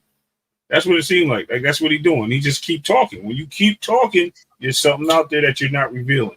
And something's going to come out. Just focus on the next fight, because, you know, like, Boots has his own thing, and Boots has nothing to do with you at this point. Like, so just continue going on your way. Like, again, it'd be different if he was the one that went into the purse bid. It'd be different if he held his son's contract and went to the purse bid, but he not him, but I'm just saying his own promotional company that had possibly Janabek, but he doesn't. So if you don't like that money, then okay, then go on your way and continue to go and fight the other guy.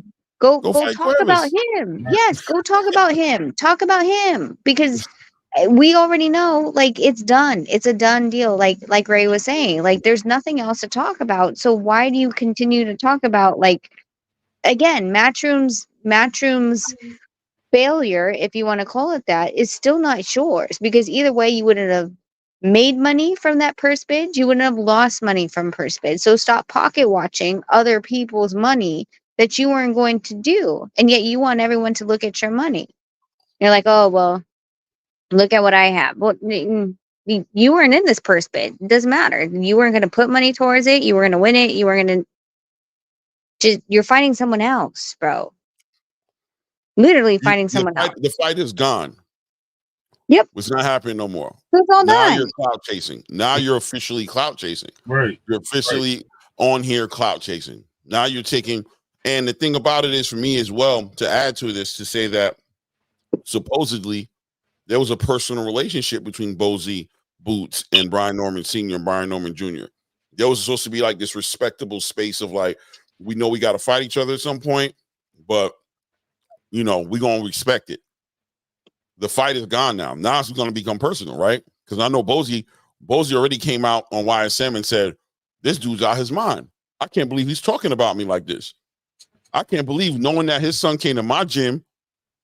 His son came to my gym, and this is what I did to this is what my son did to his son at my gym. I have it on tape. Why would he talk to me like that? Listen, at the end of the day, if you have money like that, why didn't you just make your own promotion? Why are you signed under Top Rank? I mean, look, rich people play with other people's money. That I have no problem with it. Rich people, you know, I mean, that's something that rich people pride themselves on.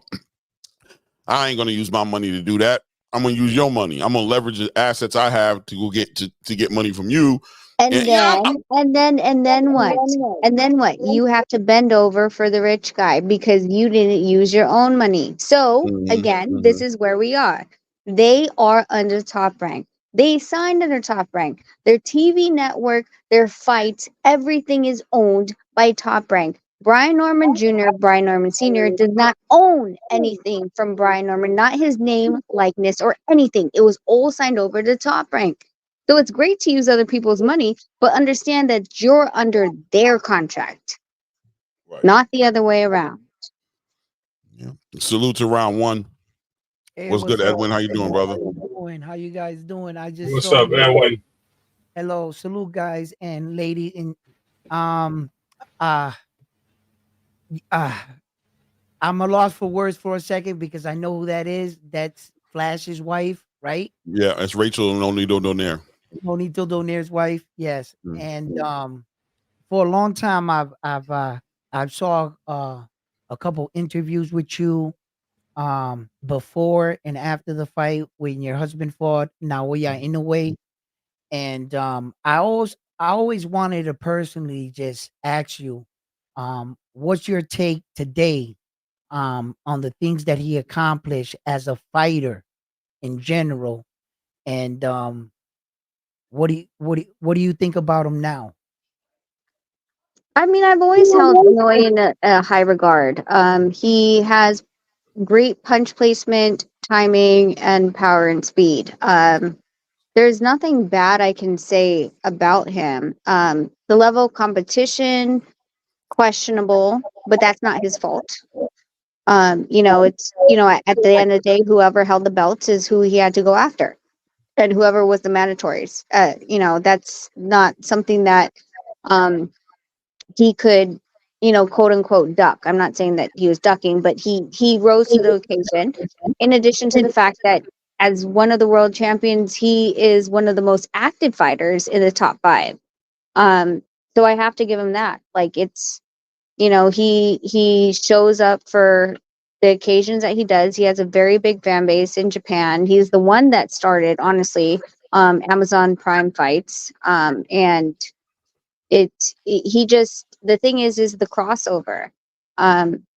He doesn't speak English. I don't know how he will, be when he comes back over here. We saw him over here in the Dasmariñas fight.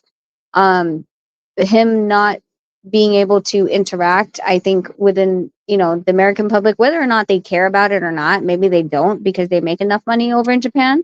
For him to come here, I think they want to see some personality at the end of the day. Right. Well, you see, now what I believe is Edwin, I think your volume is up high. Oh, my speaker's on. Oh, thank you. Oh, thank you so much. No problem. Sorry, Go ahead, brother. Sorry about that. Well, what I think about the man is, as a fighter, I only judge a fighter for what they do in their division. I don't compare him to other fighters, and I have to give him credit for what he's doing. If it was easy, any man would have came up behind him and did likewise. His run, the way he did it, in this sport, we all talk about we want to see the best fighting the best, but in actuality, it's not recommended that you go in at war after war after war. Your longevity as a fighter just won't last. You need fights in between, like this TJ Doheny fight. He's coming off his last 3 fights, fighting an undisputed champion in Stephen Fulton, which considered the best 122 pounder. Then he fought Marlon Tapales that beat the man in MJ, right? He knocks him out. Then he fights the number 1 contender. I would believe at some point he would have to just, because it proved when Luis Pantera Nare knocked him down that it reminded the world you're in a fight and anything can happen. So when you get in these kind of positions, like, what do you do? How do you respond? When he fought your husband and he had a fracture orbital, there was no way I could know in the fight at the time. I just thought it was a cut. Later on, it came out to be a bigger injury, and I always voted for the fact that they tried to call your husband old at that time. And I said, no, he wasn't. He gave one of the best performances of his life that night. He fought Naoya Inoue right there, tooth and nail all night. It was a classic fight.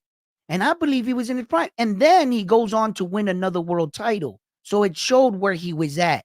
He was still there competing. So, it's remarkable about the man's success. Now, anyway, I saw where you placed him around 5th. I got him placed a little higher on my list. Doing part 2, when you start to acknowledge things that they also do outside of the ring, when they start to refer to other Japanese fighters, they say he has the potential to becoming the next Naoya Inoue. They don't say Naoya Inoue has the potential of being him. You see, that's kind of like when basketball players are in the game, they're saying you have the potential of being like Mike. They're referring you to some of the greatest. So I respect what he did in his body of work. Like I respect every fighter and what they did in their body of work. But I just wanted to, touch up on your opinion. I know at one time you were on the other side, and of course you're going to defend your husband and, say, what you have to say and promote the fight. I get all that. I get boxing is part of entertainment and the rest, you have to take care of your work. But I just wanted to hear from you. Actually, when I heard you on the show, I was intrigued. I really wanted to come on and just get your opinion of what you really viewed him, rather than what people said you viewed him, rather than against them or anything. I just wanted to hear from you, honestly. It was just No, I'll be very clear. My top 3, I've never put Inoue as number 5. I've never put Inoue as number 5. I've put him in the top 3, and I remember there was a pound for pound. I feel like it was last year where it was a juggle. I think it was the same one when he fought Marlon Tapales, because he beat Paul Butler that same year. And I was like, I mean, I understand Paul Butler was a WBO champion, but the way that he won that belt, did we honestly think that he was an actual contender, to be in the ring with Naoya Inoue? And then Marlon Tapales wasn't going to be a power puncher and not going to be a danger to him. He won against MJ 100%, but again, the same, not really that big of a threat. But he did fight 2 times that year. And then you looked at, who was the other one? It was Bud. So Bud fought Spence, but he only fought once that year, right? Because it was January through December is what we look at when it comes to these discussions that we have for pound for the year, calendar year. And then I can't remember who the third one was at that point, but that same person, that person, I know I had something, again, pro and con. And I said, I was like, it's a hard decision between these 3 because of, now, when it comes to pure boxing skills and what I see in the ring, I'm not going to ever discredit what Naoya Inoue brings. Now, when it comes to other aspects outside between the first and second and what we had personally experienced, then that's where, like, I have to step out and be like, well, I'm in my feelings because I have a bunch of damn questions. I have 100,000 questions that won't be answered, and people say I'm just hating on him. I'm like, I'm not hating. I want to know. And I'll tell you one right now that no one can answer me. When a fighter brings in their gloves, what color are their gloves? They're the same color, right? First and second pair. Yeah. Right? Right. Why is it that Nonito was given Inoue's second pair on the first fight and they're 100% different? I don't know. I couldn't answer that. These are the questions I have. Like I wasn't there. I was in the corner. It was his father. And they told me that Nonito's Everlast gloves were destroyed, quote unquote destroyed. I have the gloves. I took pictures of it. It looks like inside, like they pretty much didn't sew the inside. It looked weird. And they were like, Nonito has to wear Inoue's second pair, his quote unquote throwaway pair. But the throwaway pair was reds, 2 reds, and Inoue's was gray and yellow. They should have been the same color, the exact same way that when Scrappy fought his last fight and his opponent had to wear a second pair, they were the exact same dice gloves. that Scrappy had. And I'm asking these questions because I wasn't there. I'm asking, why was this a thing? Like, how did this even come to be? And I'm not hating, I'm just asking questions. Like, looking back at them, like, why were your colors different? They should have been gray and yellow, because what happens in a glove ceremony, which the second time I had live streamed and got in trouble for, is you put two gloves on the table, the exact same, and you put on the left and you put on the right. Then you put on the left and you put on the right. And between those 4 individual gloves, you pick the best left and the best right. Right. So if that was Inoue's second pair throwaways, how in the world were they completely the same color, 2 reds, and not the same color as Inoue's? As a fighter, Edwin, right quick. Once again, Edwin, you have some sound playing in the background that we can hear feedback. I don't know what it is, but when Rachel's talking, there's a feedback. There is. That's why I keep muting you. My fan? No, you're good now, but I don't know. When Rachel's speaking, I can hear her again. But right now, I don't hear nothing. Like when you're talking, Wait, I don't maybe hear. does he have the YouTube open still? Maybe. Oh no, it's gone now. It's gone now. Yeah. No, it was a fan. I turned it off. No, it's not that. But no, it's a feedback from the background noise. You can hear the same sound. It's Rachel like playing in the background somewhere, whether it's on a YouTube, whether it's open. So yeah, you can hear her. That's why I kept putting you on mute, so that she wouldn't have to listen to herself. Right. While she was talking. But go ahead. You about to say something? All right. Well, as a fighter, right, I know that they could be last minute replacements and things like that. But I'm listening to her story and I'm listening to detail, right? Because I'm a real detail person. So she said that the gloves were red. Now, when Naoya Inoue fought her husband, the gloves were gray with yellow, and she confirmed that, right? And I also remember the color of his trunks. They were gray and yellow. They were matching, just like her husband's gloves were matching too. So why didn't they show her the gloves that were matching the uniform? You see, they never presented the gloves because they were never going to be red, is what I'm saying. So if they never got to see the red and yellow ones, and they already knew the yellow and gray ones were going to be the ones wore. Why? Because it was matching his entire uniform. That means that was the color theme. No, yes. But when you come into commission, you're supposed to give 2 gloves exactly the same. You never gave those, like you said.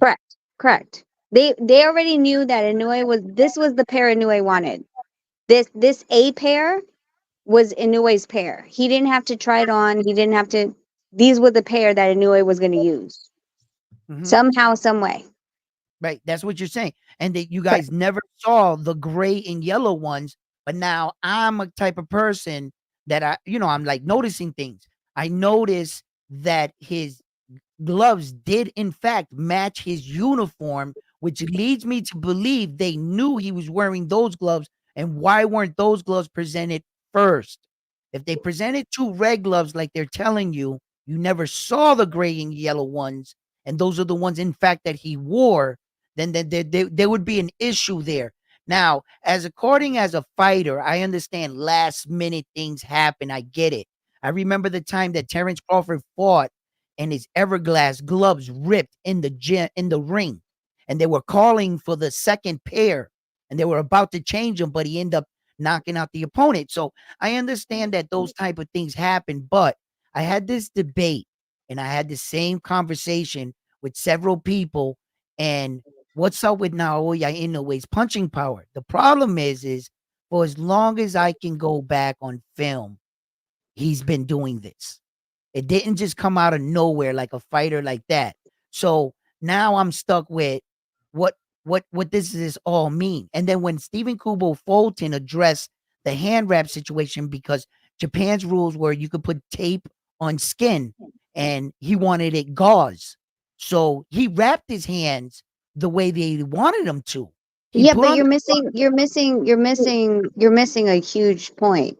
Okay. Nonito's gloves are puncher's gloves. They're Everlast Elites. He's never worn winnings at all, ever in his life. He wore them that night.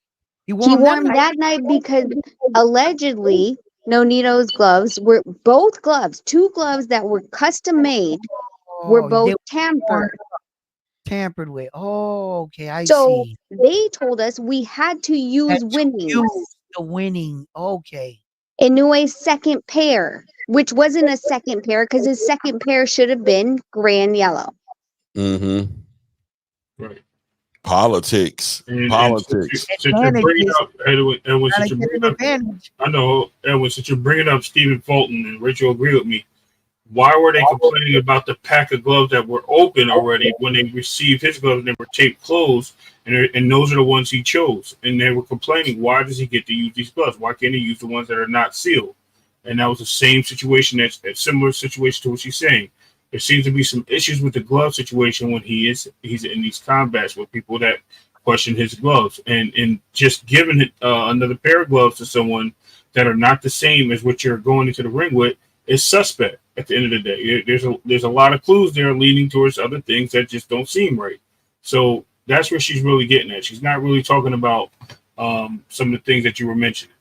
Yeah, no, I'm not discrediting him as a boxer at all. Like, I think he's an amazing fighter. I think he does what he does. But for me, when it comes to details, when it comes to, again, they didn't know I was live streaming during the second one. And Nonito had picked out the gloves that he wanted, and Inoue switched it out. And I'm like, listen, he's messing, like, you picked your first pair and he doesn't want you to wear the first pair. He wants it switched out. He's like, why? I was like, I don't know, but he came in with unsealed gloves. And he was like, well, deal with it. So then I went after them and I was like, why is his gloves unsealed? What are you talking about? And they're like, oh, well, we can't get another pair. I'm like, well, they should have never been unsealed. And yet I had the entire footage of that whole mess. So I don't know.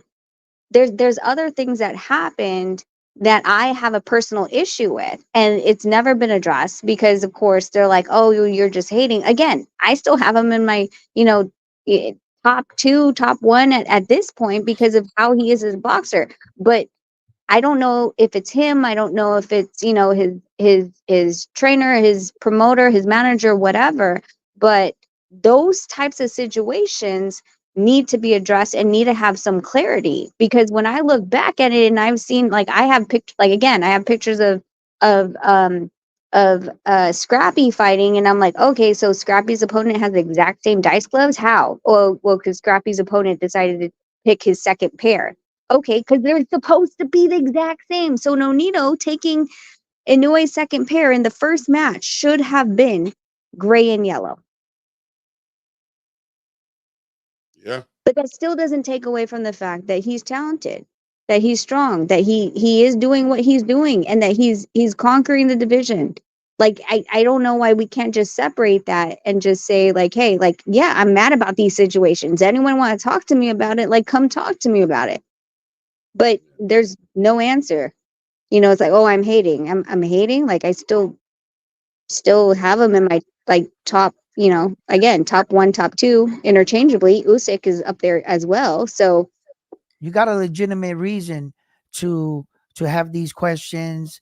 You have a legitimate reason now that I've actually spoken to you, and I've heard what you said, and I hear exactly. I see where you're coming from. You're not hating on them, but you did, want to hear an explanation for some of the things in competition. And I know this firsthand.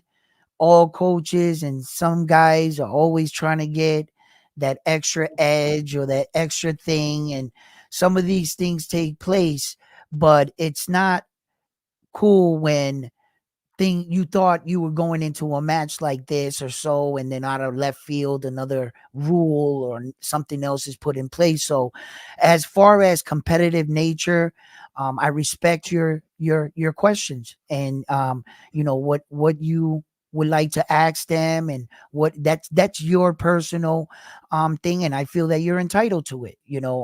I also see that you give him the respect that he's due as a fighter, and that's where you're gonna you will tell it like it is as a fighter, but you stand on your side, and that I can respect as a person, as a fighter's wife, as the part that you play in your husband's career. These are all things that are I don't see, like, why, if they just hear you talk about it, but yeah, like that's the thing, is like it has to be separated, and there's so many. That first one, I can call up like 5 witnesses that even that first one, they were telling Nonito to take off his leggings 5 minutes before he was supposed to walk out. Yeah, those like just weird things like that I'm arguing with the commission. I'm like, you saw him balls ass naked, put on his leggings, right. put on his groin protector, put on his trunks, put on his shoes. Now you're saying that he can't wear it? And Nonito yelled at the commission. He was like, I guess I'm not fighting. Yeah. Like, why did we deal with these things? Like, why was this such an issue? And everyone, of course, like I said, you're hating. I was like, no, as a fighter, like I love fights. I watch MMA fights, I watch boxing fights. Whether or not I like the fighter personally, I'm going to watch the fights, because this is not way before Nonito. My dad grew me up in fighting. So I love how he fights. I just, when it comes to personal opinion, I have questions as to protecting my husband, as why were these things such an obstacle when we fought. I was talking about the rules and regulations of boxing with some of my on my channel, and I was saying that sometimes that we don't realize all the rule structures that come into just one fight. First, you have to agree to the fight, and you have to deal with the rules of the fight, right? You have to deal with the sanctioning bodies, their rules. You got to deal with the Boxing Athletic Committee Association, their rules. Then you got to deal with the doping testing, their rules. Then you got to deal with the country or the state that you're in. And then you have to deal with the contract rules. Did you put down a 3 knockdown rule? Is a 10-pound rehydration clause? So the fighter can also implement rules. And these are all rules that go into one fight. If you're fighting for a belt, the organization's rules.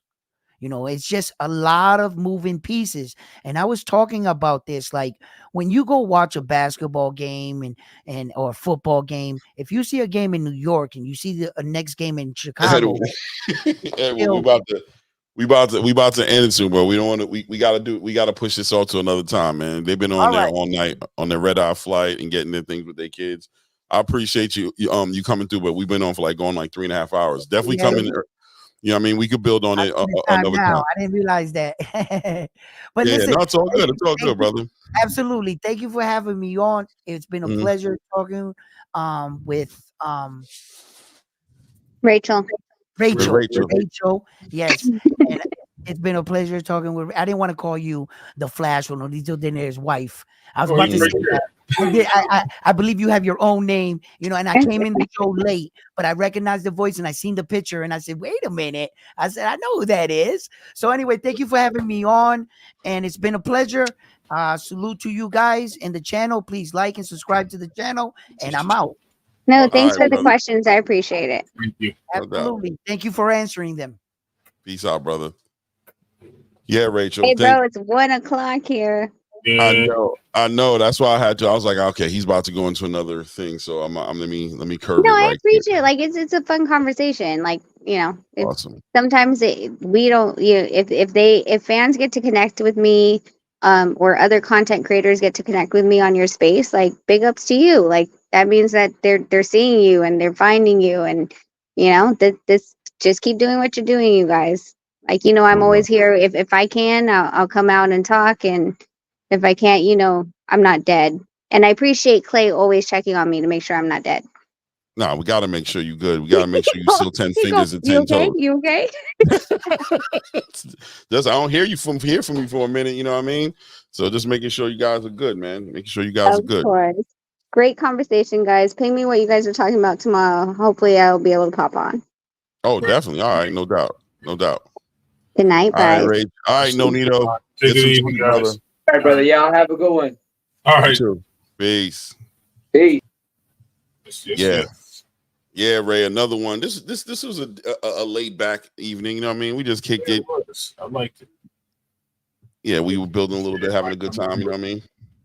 Love you know how right. No, listen, and I love the perspective, and the Brian Norman conversation was really deep, and I love that gave, hearing from a fighter's perspective, like, you know what I mean, that was really unique. So, yeah, because they always try to dismiss our opinions, right? Because we're not boxing, we're not promoters, we're fanagers. You know what I mean? They give you all the names, and we're not allowed to have an opinion on it. It was good to have like a future Hall of Famer be able to hop into the space and be like, "Yo, nah, bro, you're supposed to take that. You're supposed to make that happen." You know what I mean? So, 100%, 100%.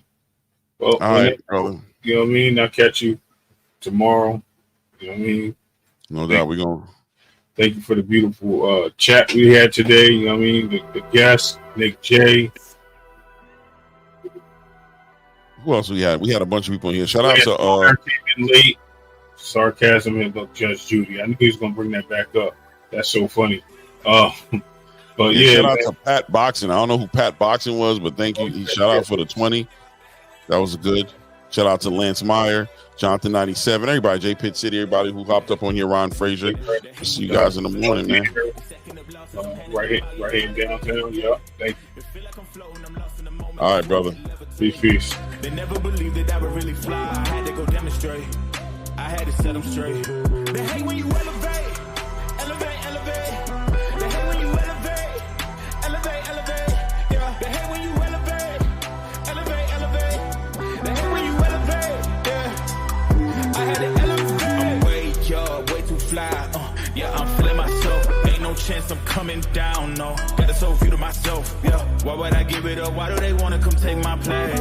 I work too hard for it, don't need a replacement. This my vocation. Now I got rollies all in rotation. Hop on a jet just to take a vacation. Remember the moments was trapped in the basement. Now the hard work is all taking me places. Swatting off blood like we trapped in the matrix. Bet on myself and go ball out in Vegas. Living a life like